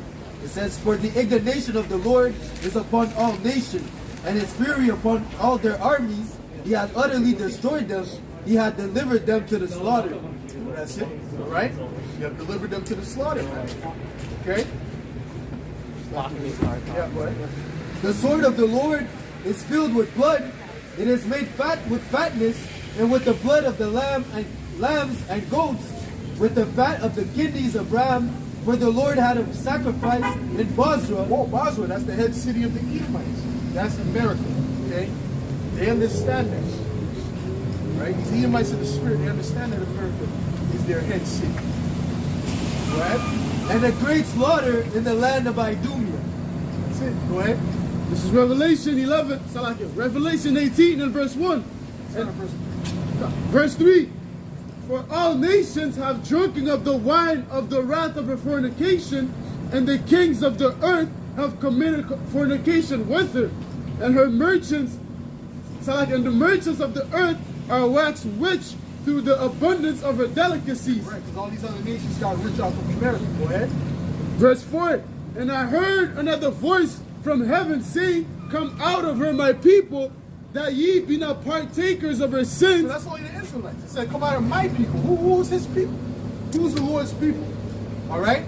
Matter of fact, give me Deuteronomy 7 and 6. The Lord has a people. That's not everybody. So that right there is racism. And what about the Moabites? What about the Edomites? He's only looking for the Israelites, man. Okay? The children of Israel. Go ahead. That ye be not partakers of her sins, and that ye receive none of her plagues. That you receive none of her plagues, man. Matter of fact, read that. This is the book of Deuteronomy, chapter 7 and verse 6. But thou art an holy people unto the Lord thy power. Yep. The Lord thy power has chosen thee to be a special people unto himself, That's the Israelites, man. That's us. Okay? above all people that are upon the face of the earth. Right, so we're above all these other nations, man. Okay? So when you look at an Edomite or another nation, you say, oh, I'm above you. That's not pride, that's the truth. Yeah. Well, so down, I don't think he needs that. But Go ahead. This is the book of Psalms, chapter 147, and verse 19. He showeth his word unto Jacob, his statutes and his judgments unto Israel. He has not dealt so with any nation, and as for his judgments, they have not known them. Praise ye the Lord. right, because that's his people. His people are the Israelites. Go ahead. What you got, bro? 2nd Ezra 6 and 56. As for the other people, which also come from of Adam, thus I said that they are nothing, but be like unto spittle, and as likening the abundance of them unto a drop that falleth from a vessel. So the Lord doesn't look at these other nations as anything. All right? He looks at his people as something. Okay? And his people have been hid from the world. But now they're being revealed. What you got? Psalms 50 and 5. Gather my saints together unto me, those that have made a covenant with me by That's a sacrifice. beautiful one, Art. Beautiful. All right? Who made a covenant by him by sacrifice? Who made a covenant with him? That show you the first covenant was for who? The Israelites. And who's the second covenant for? The Israelites. That's right. You don't make an agreement and then you add, oh, by the way, I want Tom to be what? No, we're revising it because you couldn't get it right the first time. I'm not bringing nobody else into this agreement. All right? When it speaks about the Gentiles, it's really speaking about the Israelites that lost their way. That's what it's speaking about. It's not speaking about, matter of fact, give me that Romans 11. You got it? Real quick now. Good. Oh, you got a precept. Go ahead. Malachi chapter 3 and 6. For I am the Lord, I change not.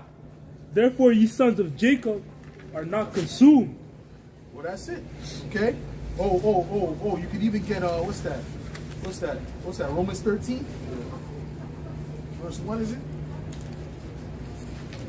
They were speaking about how the Israelites is his people, right?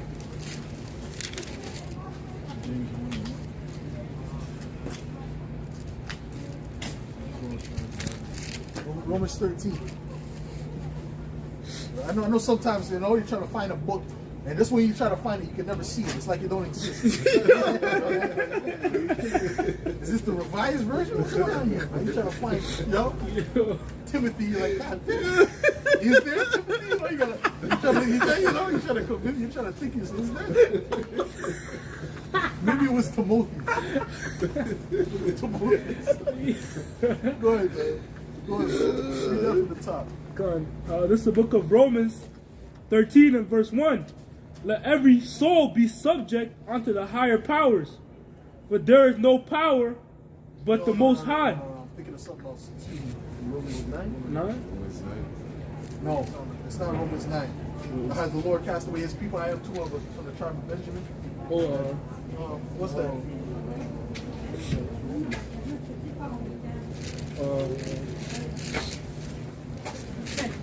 Well, you got Romans 11, no? Yeah, read Romans 11. You brothers can try. This is the book of Romans, chapter 11. That's it. Oh, that's it, right? Okay, This is Romans 11 and 1. I say then, as Yahweh Shai cast away his people, God most high forbid. For I also am an Israelite of the seed of Abraham, of the tribe of Benjamin. Well, that's it. So his people. Okay, so his people are who? The Israelites. So it says when he said that the people that have made a covenant by sacrifice, my people who have made a covenant with by sacrifice, that's speaking about the Israelites, man. Go ahead.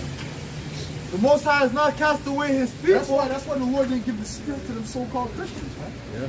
Right? I'm doing the sing. Yes. It's like, yo, I'm listening 10 hours later, it's still the same song. Bro, that's why people don't know nothing. They don't teach them, right? They just sing all day, They'll read one verse And they'll make a whole Close the book. speech off of that one verse. They ain't breaking down the verse. They only make it one verse. God so loved the world. Let me find a verse out. It's like you gotta make fun of these Christians a bit. And they also, if they abide not still in unbelief, That's how I know that unbelief is around. And then they're gonna make a whole hour about unbelief. Yes. And then they'll read the rest, and then they'll make a whole another hour. And then the people in church are listening, wait for it to shut the fuck up so they can go home. Yeah. Because they're not learning. That's why that Christianity is played out, man. That's why they gotta make a documentary, The Unspoken, which is whack. And you know you're not gonna get no answer. And who do they have in the trailer? Kwame out there, the Israelites in the trailer. Because that's what's shaking up this earth. That's what's getting the people out of here. No, their son said, wait a minute, but they have the truth. Okay? So that documentary, all that's going to do is help us. You can do nothing against the truth. That's gonna, you're going to notice more brothers popping. Oh, yo, I see the unspoken. I just ask some questions. And they're going to find out even more that you don't have the answer. So thank you, vocab. We know you're behind that. We know you're in the background. Right? Thank you for all you've done for the truth. Go ahead, man. Yeah. This is the book of Isaiah chapter 29 and 11. And the vision of all is become unto you as the words of a book that is sealed, which men deliver to one that is learned, saying, read this, I pray thee. And he said, I cannot, for it is sealed. It's sealed, and that's what happens when you go to the Christian church, man. They can't break it down. Oh, you heard that pastor, what's his name? Trying to break down. What was he trying to break down? Was it Revelations? What was he breaking down, man? Was it Revelation the 20th chapter? Hey, what's going on, bro? You good? You all right? Yo, man, the Revelation the 18th. I don't remember what he was trying to break down. I think it was the 20th. That spoke about a serpent and a dragon. It might have been Ezekiel. I don't remember what he's trying to break down. What's going on, bro? You all right? Good? Yeah, man. Good to see you, bro. But ultimately, he was trying to break that down, and he completely butchered that scripture, man. He was freestyling. That was hilarious. I was crying tears, man. It was so funny. All right? He's like, yeah. Then he said, what did he say? He said the dragon goes back to, he's like Gog and Magog. He said Magog is China, and Gog is Russia. What? Magog and Gog is the same thing. Right? And then he's like, oh, but that goes back to but it's also, the dragon is China. The only reason he's saying that is because China's like dragons. So he was just trying to associate. The Lord is not dealing with you Christians. Okay? The elder apostle always says it. The Lord is clearly not dealing with you Christians. You don't know the breakdowns. The Lord didn't give you them secrets, man. All right, go ahead. And then the part that made me laugh was the part where he said, and then the serpent was a dragon and he cut off his feet. Everyone could know that he has no feet. I'm like, oh, shut up, man. Go ahead, man. Salakia, man. Oh, man, that was terrible. That part is crying, man. He cut off his feet so everyone know that he has no feet and he doesn't have a leg to stand. Go ahead, man. This is Romans 11 and 1. I say then, as the Most High cast away his people, the Most High forbid. Right. For I also am an Israelite of the seed of Abraham, of the tribe of Benjamin. Right, so Paul's saying that in the New Testament. The Lord never cast off his people. Right? They have something called replacement theology, right? Which says that Israel was replaced with Christians, believers. That's a lie. Okay? Go ahead. Verse 2, the Most High hath not cast away his people, which he foreknew. Were ye not that the scripture says of Elias, how he maketh intercession to the Most High against Israel, saying, Lord, they have killed thy prophets and dig down thine altars, and I am left alone, and they seek my life. And that's what Israel been doing. They've been killing the prophets. And the Lord cursed them out and told them that you of your fathers that killed the prophets, man. Oh, matter of fact, get me that. All right? You would have said that we would have not been partakers with them, but in the spirit they are then. Right? But what said the answer of the Most High unto him? I have reserved to myself 7,000 men who have not bowed the knee to the image of Baal. Even so then, at this present time, also there is a remnant according to the election of grace. And if by grace that it is no more of works. Otherwise, grace is no more grace. But if it be of works, then it is no more grace. Otherwise, work is no more work. Right, so it's not about work, it's really about predestination. All right, if you were chosen, your work, the way you work, dealing with the truth, the way you believe in the truth is based upon your predestination to begin with. Okay? The reason I'm out here is because the Lord put the Spirit on me to be out here. The reason you brothers out here is because the Lord put the Spirit on you to be out here, man. Fervent and on fire. Okay? Go ahead. What then? Israel has not obtained that which he seeketh for, but the election has obtained it, and the rest were blinded. And the rest were blinded, man. Keep going. According as it is written, the Most High has given them the spirit of slumber, eyes that they should not see, and ears that they should not hear, unto this day. Right, so those are the Israelites who can't understand this truth. All right? Those are the Israelites. A lot of those Israelites lost their way. Get me the Maccabees too. Give me the Maccabees. All right, the first Maccabees 1 and 48. What you got?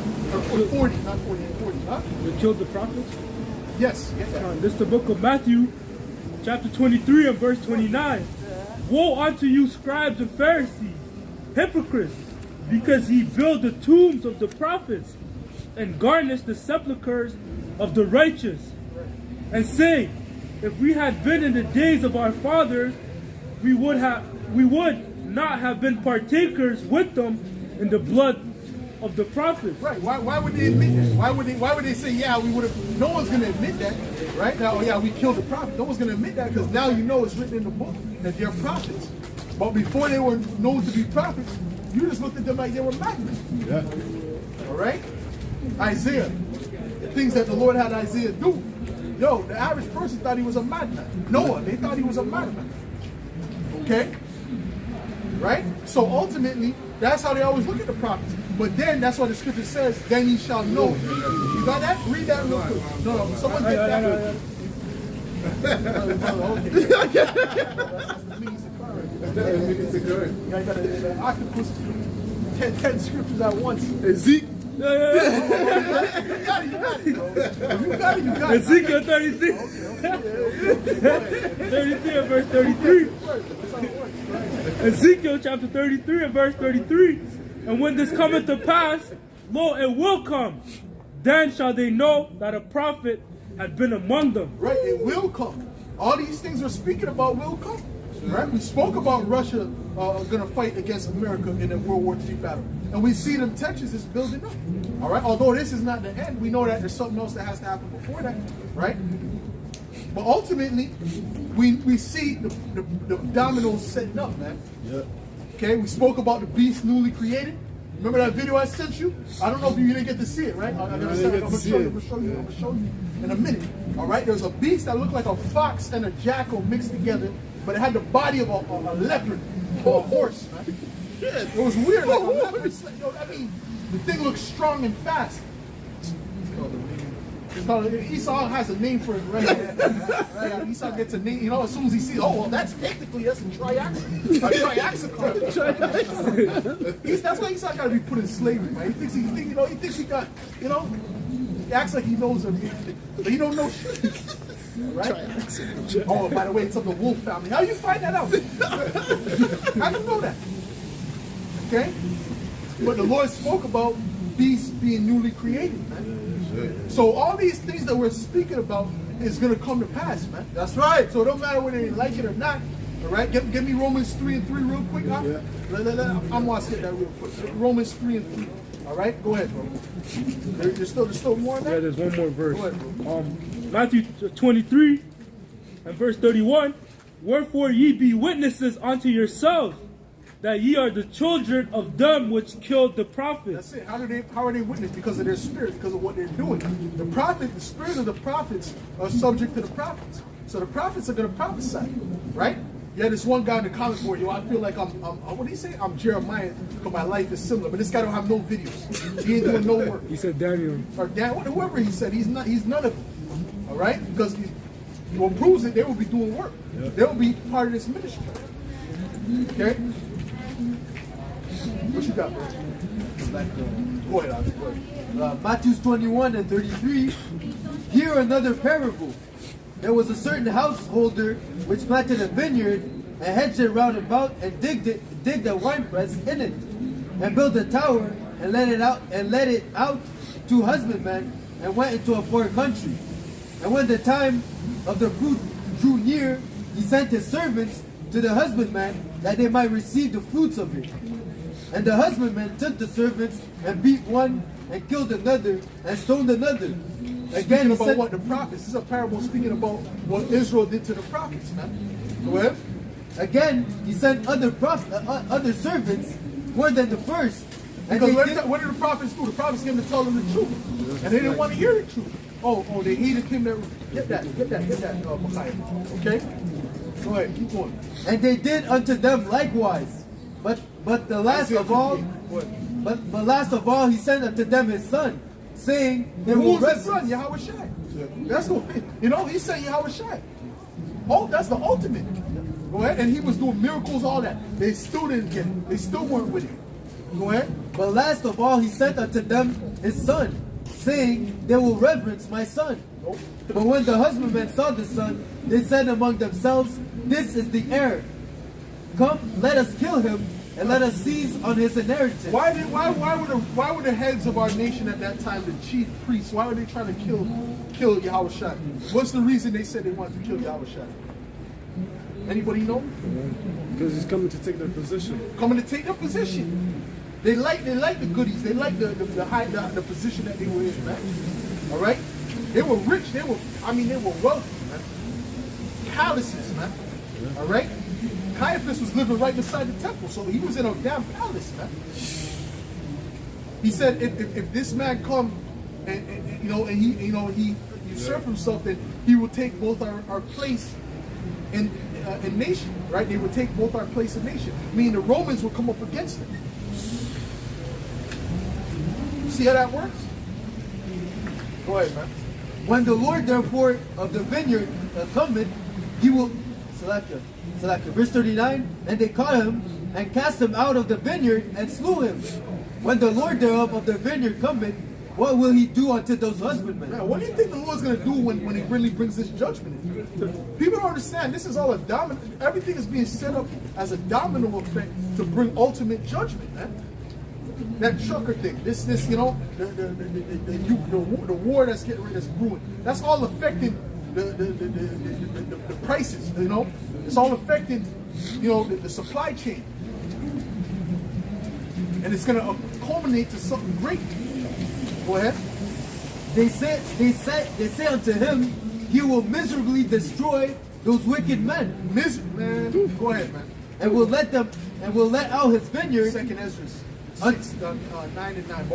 Go ahead. and will let out his vineyard unto other husbandmen, Get Second Ezra 9 and 9. unto other husbandmen, which shall render him the fruits in their season. And Yahweh shall said unto them, did ye never read the scriptures? Oh, no, read that again. That part.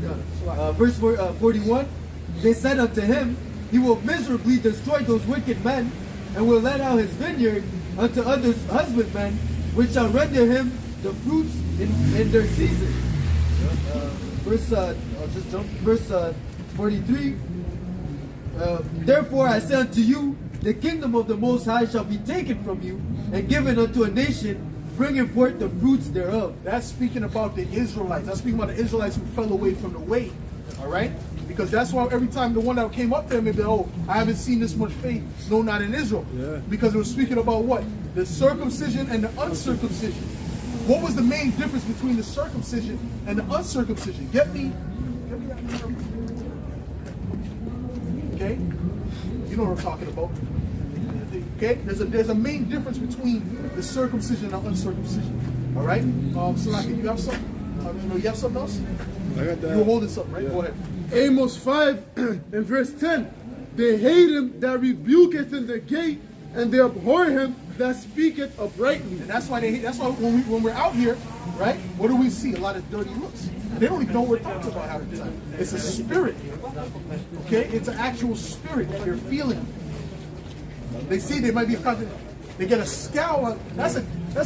My experience with demons be having a scowl on their face, right? When you deal with actual demons. All right? And they sense you're against it, they get a scowl. They make the person's face. All right? So that's what's really, it's ancient spirits. Yeah. Okay?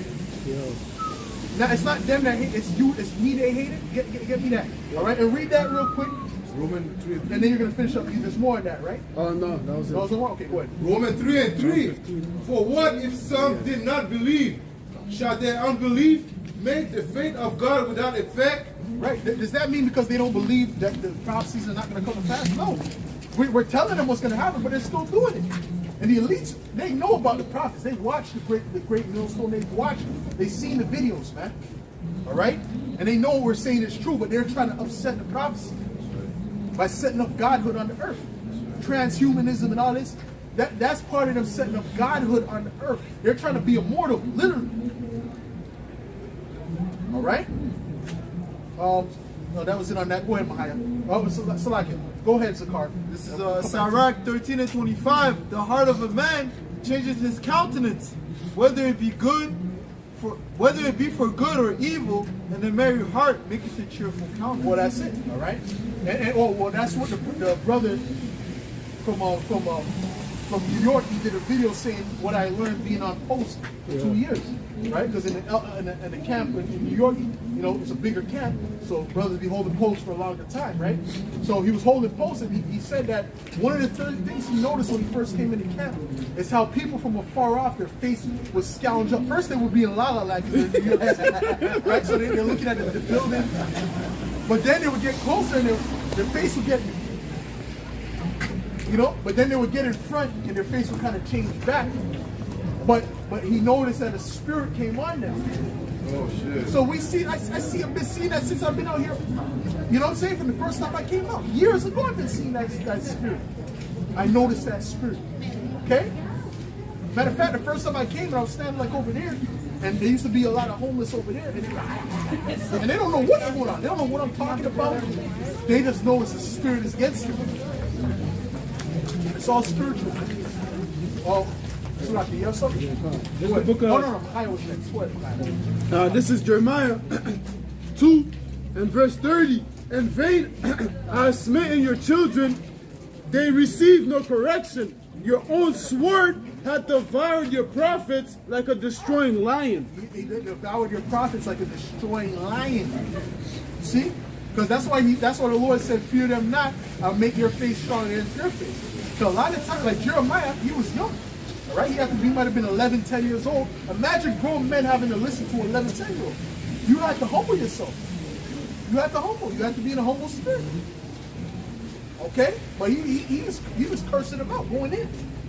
But it was the Spirit of the Lord speaking through him. Okay? And that's how the Lord deals. He deals what would be considered the base things of the earth. Okay? Go ahead, Shaquat. this is the book of St. John, chapter 7, and verse 7. The world cannot hate you, but me it hateth. Right. Because I testify of it, that the works thereof are evil. Right. The Lord doesn't hate us. The Lord hates Yahweh, the Spirit of Yahweh really. That's upon us. That's what they really hate. Okay? Think about it. Yahweh had no sin, so he didn't do no wrong to nobody on the earth. All he was doing was good, really. Healing. All right? But at the same time, he was rebuking and telling them where they were going out. And that's what they don't like. Our people don't like, our people hate that. Okay? You tell a Jacob about himself, he'll hate you forever. Okay? You might tell a cousin something and he ain't talking to you forever. You shouldn't have done this and that. You know? Because Jake doesn't like to be reproved. Man. They hated the light because their deeds were evil. Get that. You there already? Read that, please. Yeah.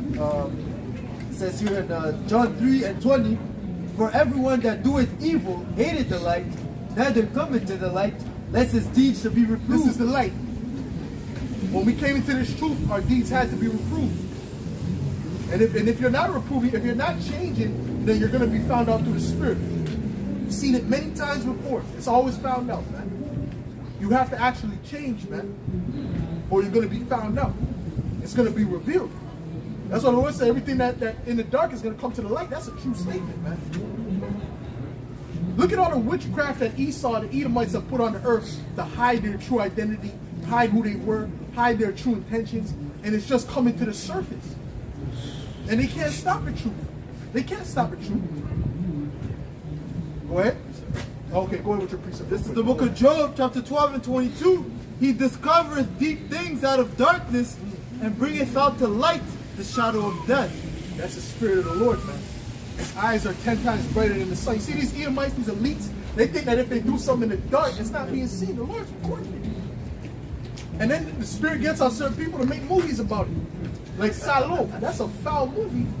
But that's what they really, the elites be doing. Don't go watch the movie. You cannot stomach the movie. All right? We can only watch the review. The brothers told me the reviews. And that was sick enough, man. Brothers have to turn from the reviews.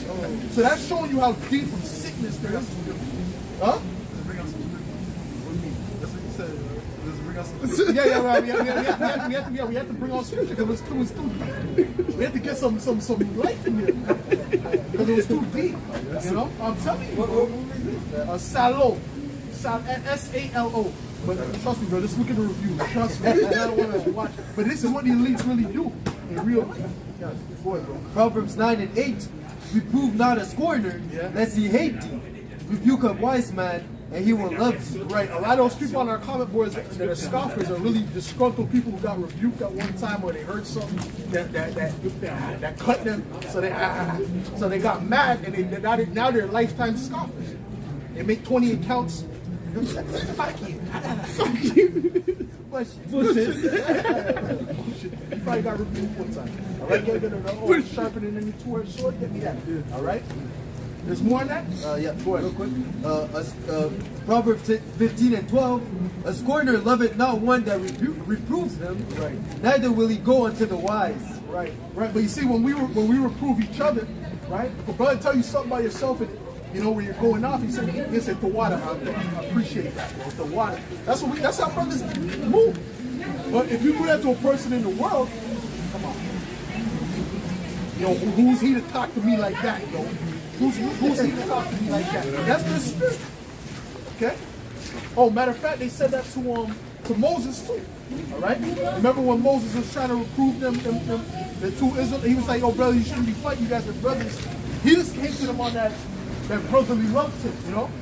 Yo, you brothers shouldn't be fighting. Two Jakes fighting against each other. They said, "Who made you prince over us?"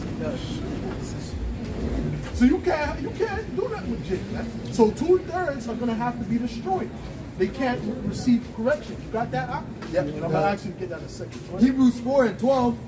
For the word of the Most High is quick and powerful, and sharper than any two-edged sword, piercing even to the dividing asunder of soul and spirit, and of the joints and marrow, and is a discerner of the thoughts and intents of the heart.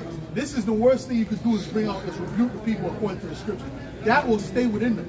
I don't care if they call themselves atheists, they're getting cut by the spirit.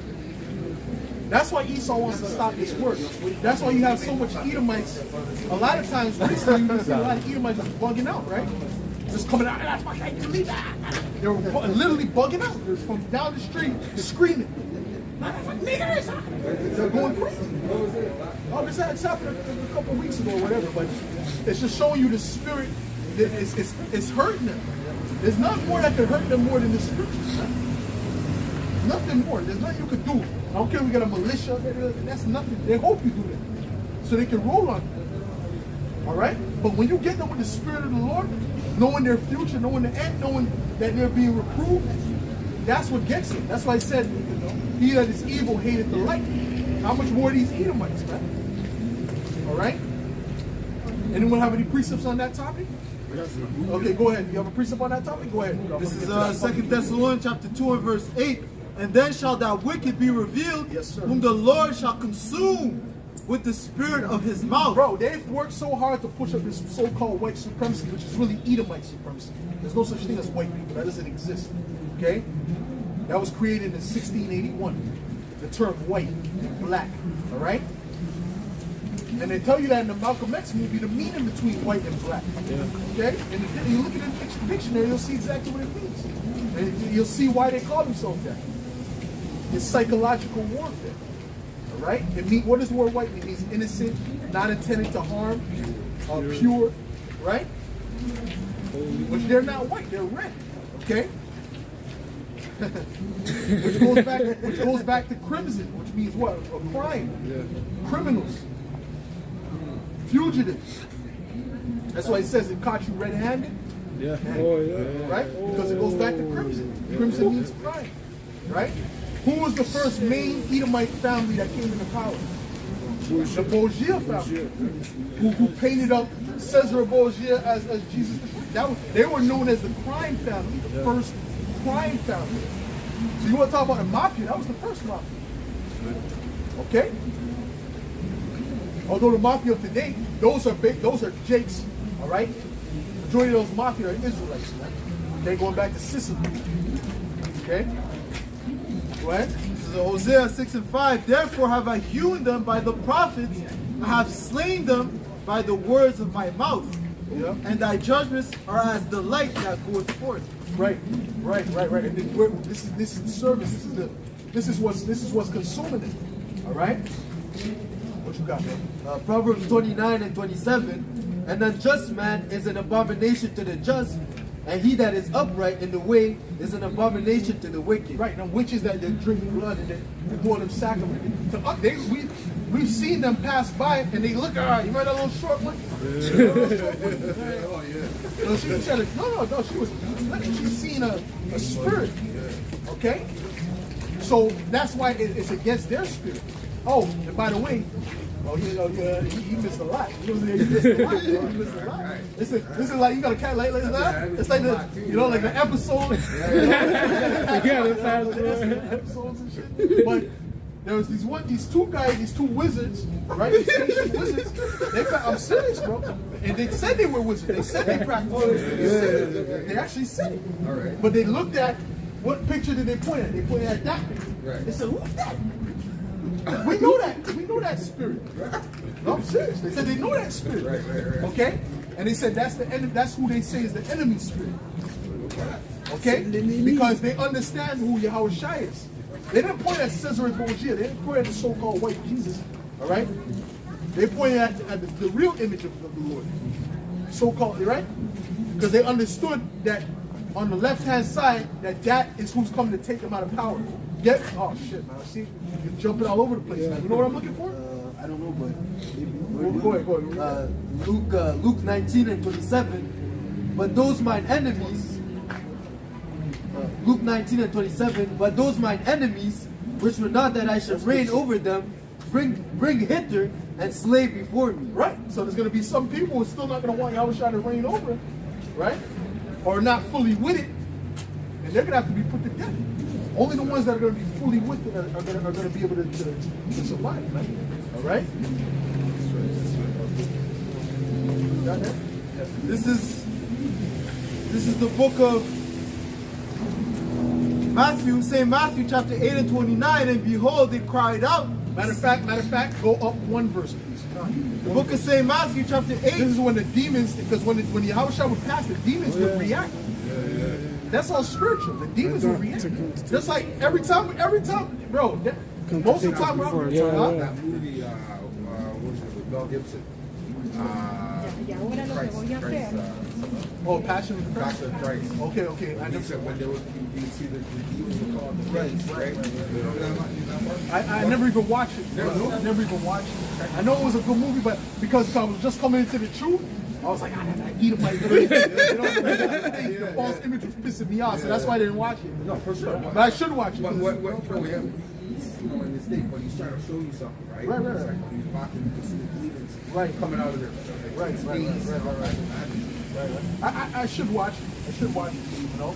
I heard it was. I only see the one, so I mean, I know this. Yeah. But that's what, because back then I was, small. It was actually a big controversy, everything. Yeah. Making a movie about this and that. Right. Jesus Christ, as they say, right? Right. So, people were up in arms, but he already made that movie Apocalypto.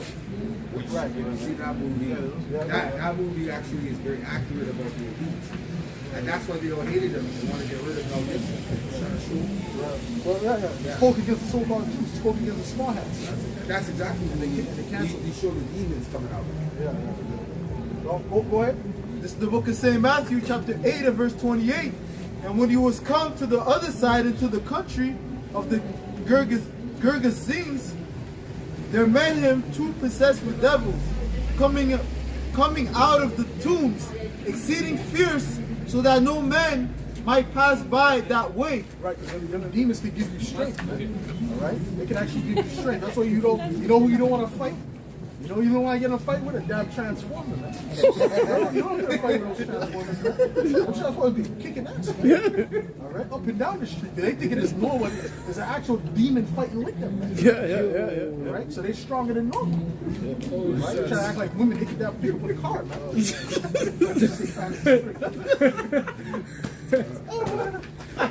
The whole damn car. Go ahead, man. Go ahead, man. And behold, they cried out, saying, what have we to do with thee, Yahushua, thou son of the Most High?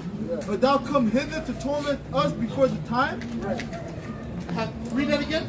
Verse 29, it says, and behold, they cried out, saying, what have we to do with thee, Yahushua, thou son of the Most High? Art thou come hither to torment us before the time? To torment us before the time, meaning what? Are you coming to take us down when it's still our time? Meaning what? They're still ruling up until the time Yahushua comes back again. Okay? This place is dominated by demons, man, by demonic spirits. What do you think these elites are constantly doing? Constantly doing witchcraft, constantly sending up sacrifices, man, to the left-hand side. All right? Like QP. Remember I showed you that interview with QP? He said, he said, listen, I sold my soul to the devil. He said it. Why did he do it? To get a tumor removed from his daughter's head. But he's saying how he has to constantly start setting up sacrifices, man. All right, whether it's throwing up the 666, and so you think it's nothing, right? Like you see these conspiracy theories, you might think, okay, they're bugging out now, right? But they're constantly pushing imagery out there. They're constantly doing things, okay? And he says that he gets blessings for that, but he's getting blessings from the left-hand side. But at the end, he's going to be destroyed. Right? Hold on. There's more on that? That's it on that? What you got? James 2 and 19, thou believest that there is one power, thou doest well. Yeah. The devils also believe and tremble. They tremble, man. They tremble. Go ahead. Ephesians 6 and 12. For we wrestle not against flesh and blood, but against principalities, against power, against the ruler of darkness of this world, against spiritual wickedness in high places. A miracle wickedness in high places, right?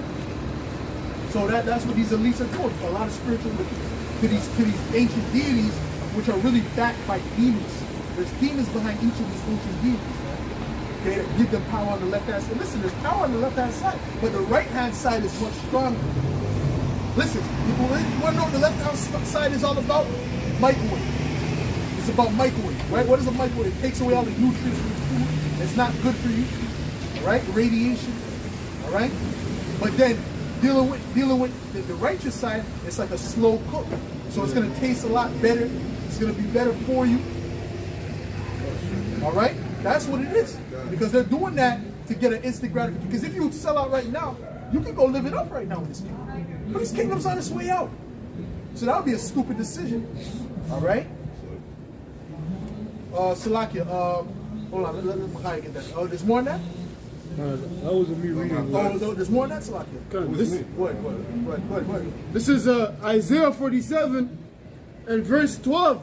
Stand now with thine enchantments and with the multitude of thy sorceries, wherein thou hast labored from thy youth. Ooh, meaning what? For the inception, Esau's been into sorcery. He's been into witchcraft, man. America's and you know what? America's the top place for witchcraft. All them top witches moved to America, and they speak about how comfortable they were to do their witchcraft. rituals. Yeah. You see, matter of fact, that show, the Archive 81, it shows you that woman was really based on Madame Blavatsky, I believe, because that's the same shit that she did. Okay, that demon. All right, she moved to America to practice her witchcraft. And you see, like I believe she had like 10 points or different points of how to set up a new world. And everything that she mentioned is what's happening in this earth right now. Take away the power of the respect for the children to the parents, right? There's a whole bunch of stuff that she set up. Sexual liberation. All these different things that she put up is what's happening in this earth right now. Okay, because it's all based on what? Witchcraft, man. Keep going on. Gun. If if so be thou shalt be able to profit, if so be thou mayest prevail. Thou art wearied in the multitude of thy counsels. Let now the astrologers, the stargazers, the monthly prognosticators. Monthly prognosticators. What does that mean? So that's basically their prophets, man. Right? They have this system. The military is speaking about the system they have in place to predict events. Right? So Esau's trying to predict things. Okay, that's their monthly prognosticators, and they have stargazers as well. All right? And they bring them to these meetings too, man. These meetings that they have, they bring them. Go ahead. Stand up and save thee from these things that shall come upon thee. And they're not gonna. There's gonna be a point where it's not. None of that's gonna work. They're not gonna be getting no answers. All right. And they're just gonna be like, damn. It's even happening now. They're losing their grip.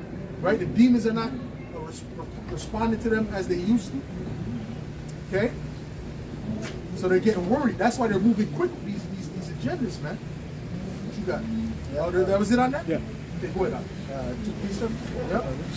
Acts 19 and 15. And the evil spirit answered and said, Yahweh Shai I know, and Paul I know. Go on. It says here, Acts 19 and 13. Then certain of the vagabond Jews, exorcists, took upon them to call over them which had evil spirits. Yeah, took upon themselves. The Lord didn't call them. They just said, I'm going to go exercise the spirits there. Okay. Go ahead. Took upon them to call over them which had evil spirits the name of the Lord Yahweh Shai, saying, we adjure you by Yahweh Shai, whom Paul preaching.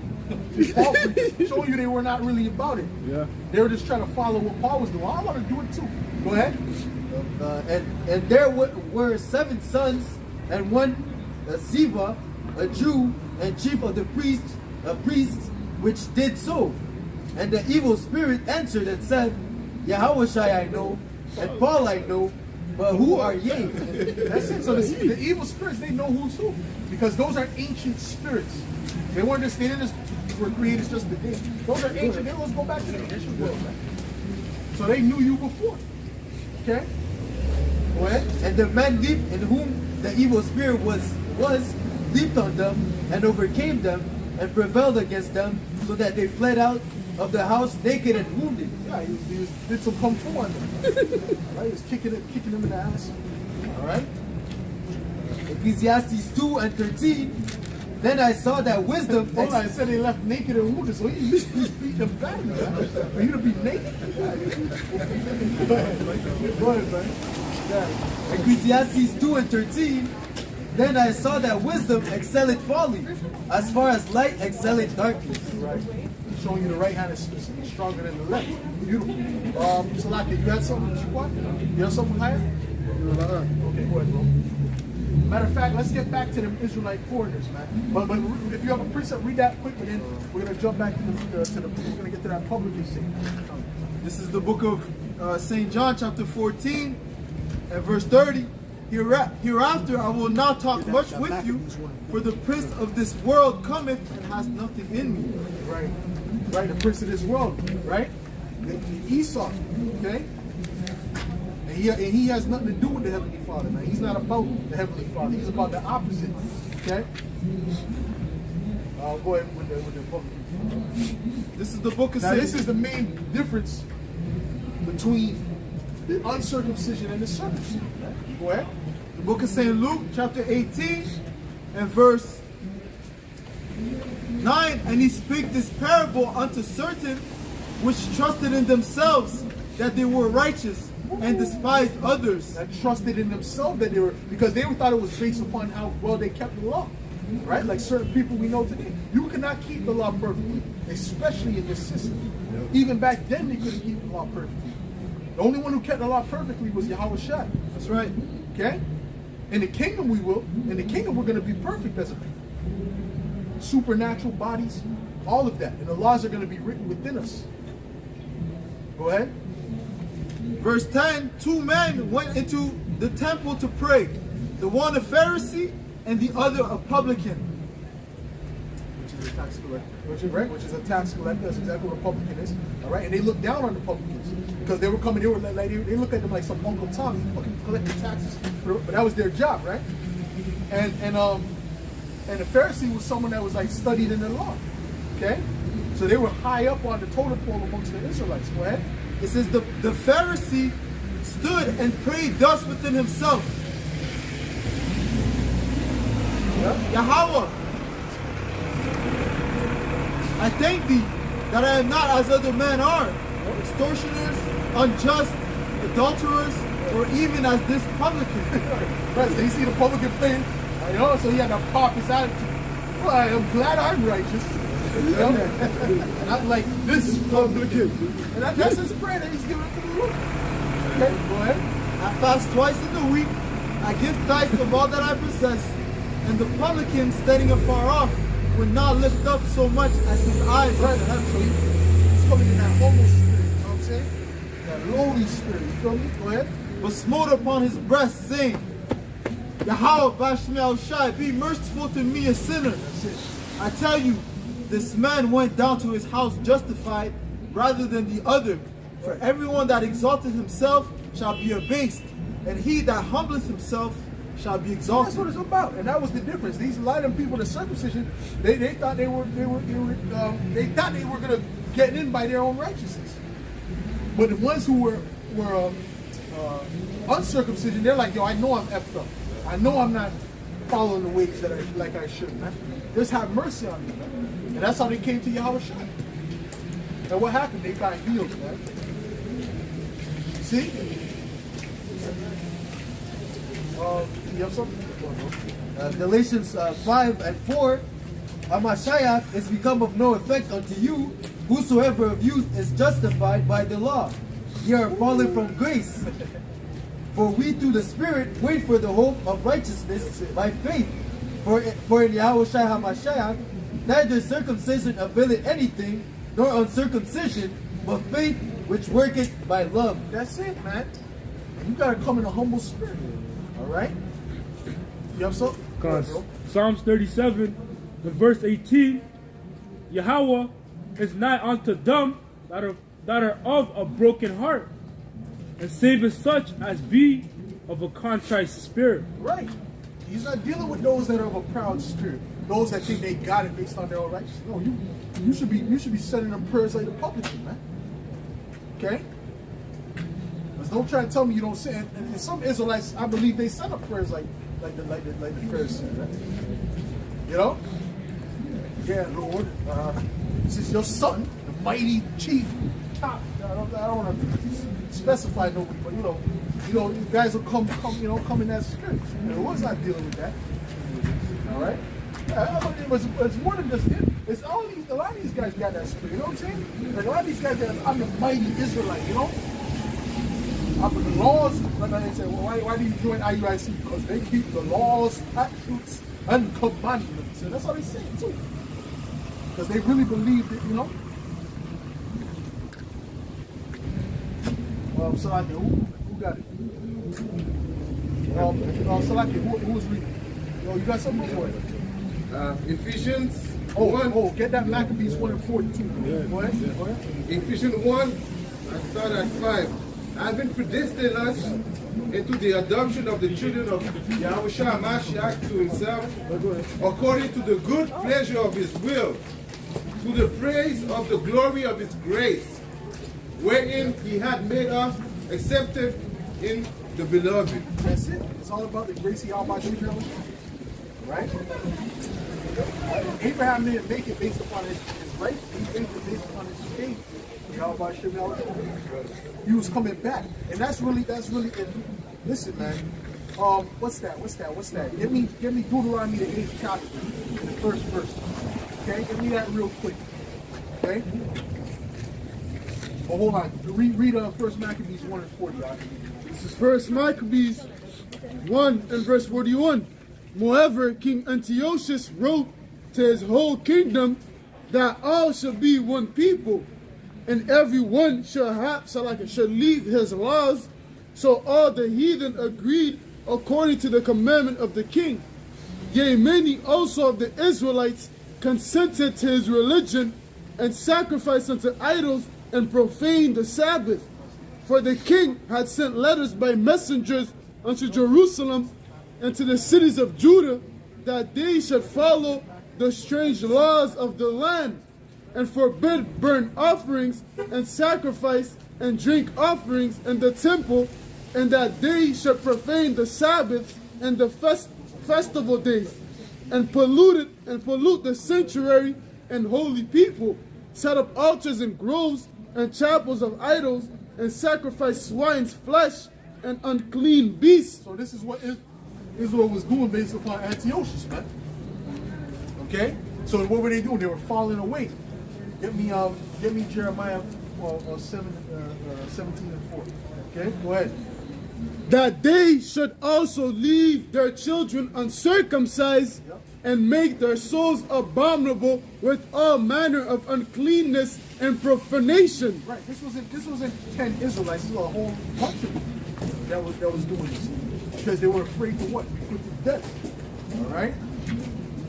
Well, it's always a remnant that stands strong for Yahweh Shem Shai. Right? It's not the multiple tools, it's usually just the remnant. Go ahead. To the end they might forget the law and change all the ordinances. And moreover, and whoever would not my what? Change all the ordinance and forget what? change to the end they might forget the law and change all the ordinances. That's it. Alright, so they forgot the law, they forgot their way. Go ahead. And whoever would not do according to the commandment of the king, he said he should die. And that's it. That's what happened. They were put to death. Read 17 and 4. Jeremiah 17 and 4, and thou, even thyself, shalt discontinue from thine heritage, that I give thee. And that's what happened. We discontinued from our heritage, especially back then. All right? There was so much of us that became in that Greekish fashion that it was like a generic term for Israelite foreigner. All right? Or someone, a Gentile. You're a Greek. That's why it says either Jew or Greek. What happened to the rest of the nations? Was because that was a generic term. Go ahead.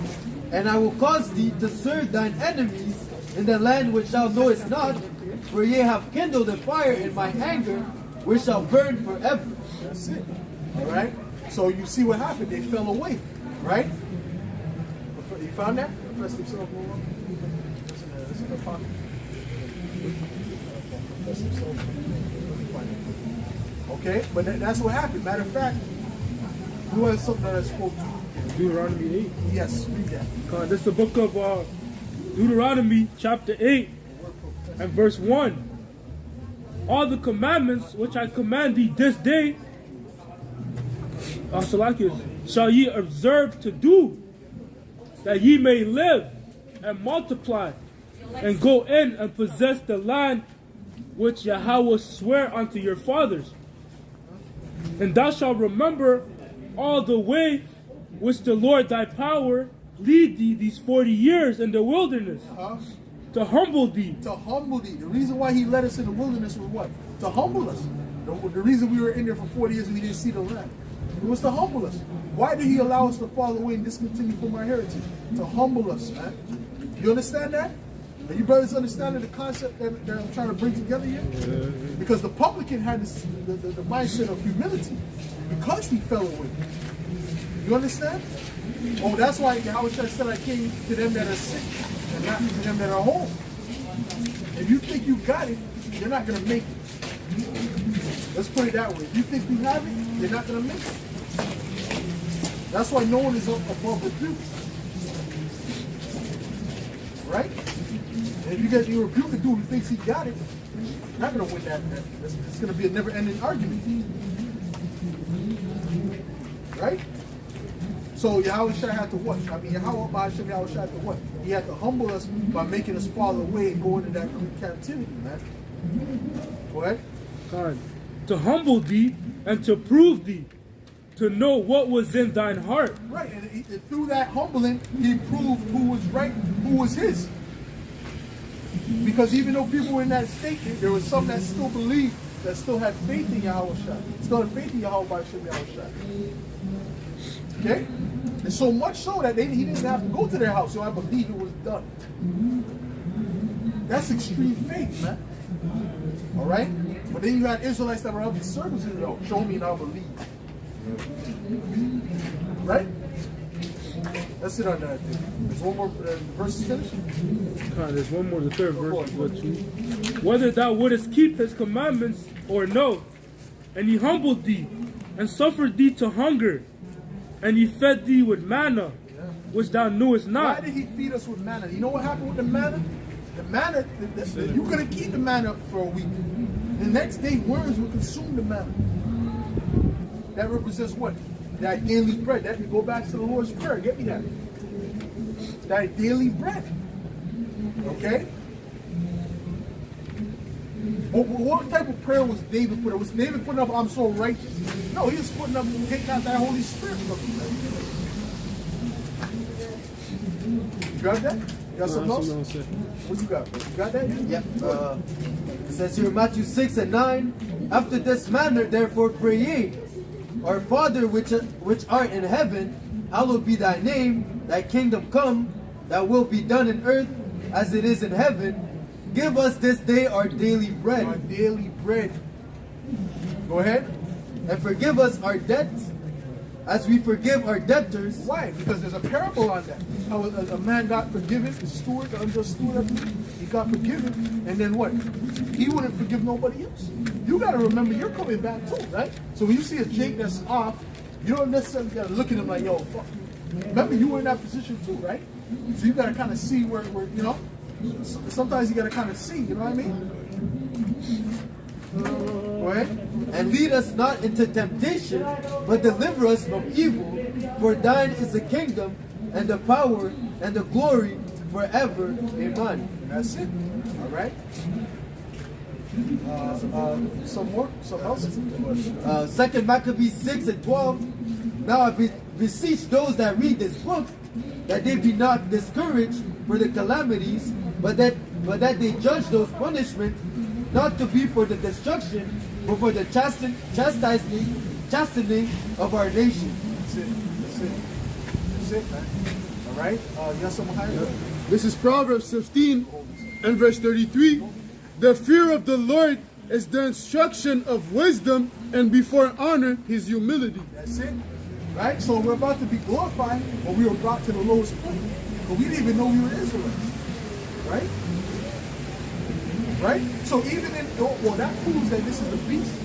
Because in the Roman Empire, there's a lot of Israelites who didn't know they were Israelites. See, and when we were Greeks, you know, we kind of knew, but we were beginning to forget. Because of what? Because of the decree. Read that. This is the book of 2 Maccabees, chapter 6 and verse 1. Not long after this, the king sent an old man of Athens to compel the Jews to depart from the laws of their fathers and not to live after the laws of the Most High. Verse 6, neither was it lawful for a man to keep Sabbath days or ancient feasts, or to profess himself at all to be a Jew. That's right. So we couldn't even profess ourselves to be Israelites at that time. So what is that? You start to forget. You're not going to teach your child, oh, by the way, we're Israelites. A lot of them are going to forget. They became Reubens. That's why Timothy's father said he was a Greek. Was he an actual Greek? No, he wasn't. He wasn't an Edomite. He was an Israelite that was practicing after the Greek ways.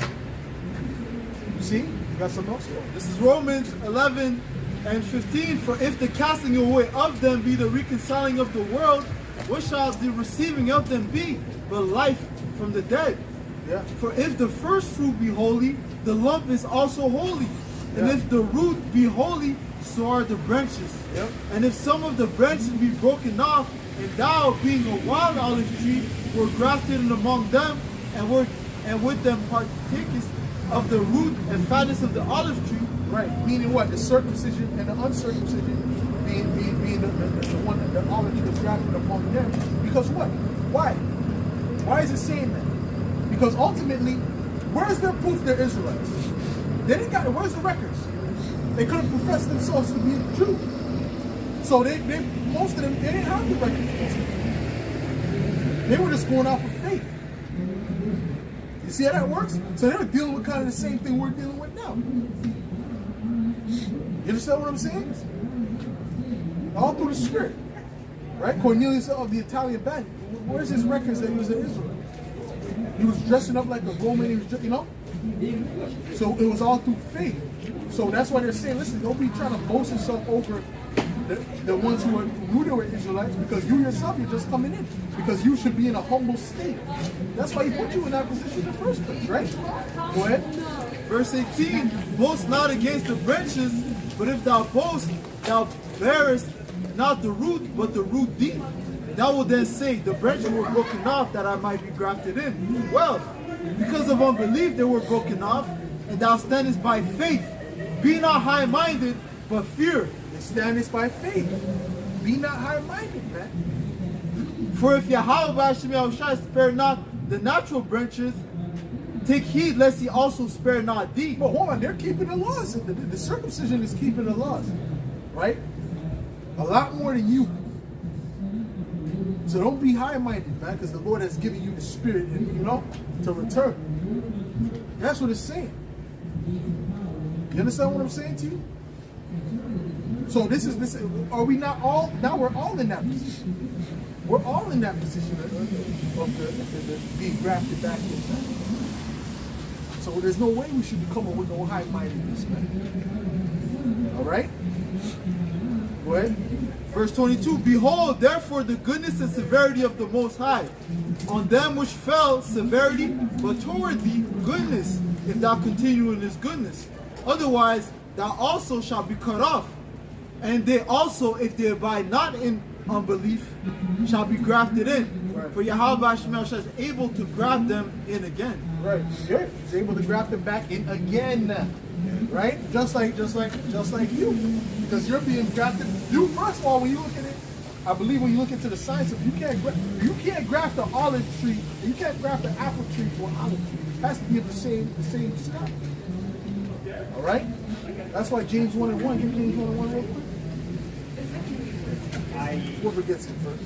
To be quite honest, I really don't know about This is the book of James, chapter 1, and verse.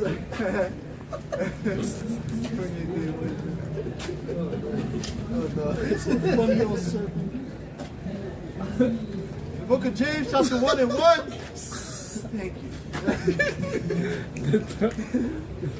James, a servant of the Most High and of the Lord. James, the servant of Yahweh and of the Lord, Yahweh Shah I HaMashiach, got that from Elder Yahshua. Go ahead. to the 12 tribes which are scattered abroad. Greeting. Right. To the 12 tribes that are scattered abroad, man. Okay? So that's who it was written to, man. It was written to nobody else. That's something else? Yeah. Luke 15, and I start at 17. Get our last scripture. And when he came unto himself, he said, how many hired servants of my father have bread enough to spare, and I perish with hunger? I will arise and go to my father, and will say unto him, Father, I have sinned against thee, against heaven, and before thee. I am no more worthy to be called thy son. Make me as one of thy hired servants. And he arose and came to his father. But when he was yet a great way off, his father saw him, and had compassion, and ran and fell on his neck, and kissed him. And the son said unto him, Father, I have sinned against heaven, and in thy sight, and am no more worthy to be called thy son. But the father said unto his servant, Bring forth the best robe, and put it on him, and put a ring on his hand, and shoe on his feet. And bring hither the fattest calf, and kill it, and let us eat and be merry. For this my son was dead, and is alive again. He was lost, and is found. And they began to be merry. Well, that's it. All right? Because what? Because what? He's coming back. It's a beautiful thing. All right? The angels rejoice when the elect is sealed, man. That's right. All right? Because what? We're getting closer to that new kingdom, man. All right? And we don't even know what really fully entails, man. We just know a piece. We just know this is gonna be a nightmare, man. We get it. Right? You brothers got anything? You got anything, Shaquat? You got something else? First Peter. That's what I like. That's what I like.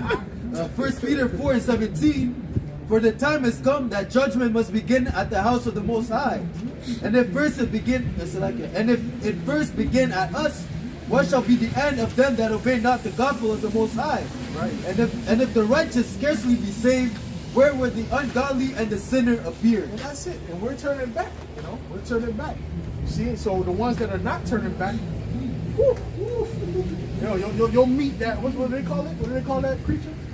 Main wolf. You'll meet the main wolf, man. Not the secondary wolf, the main wolf. All right.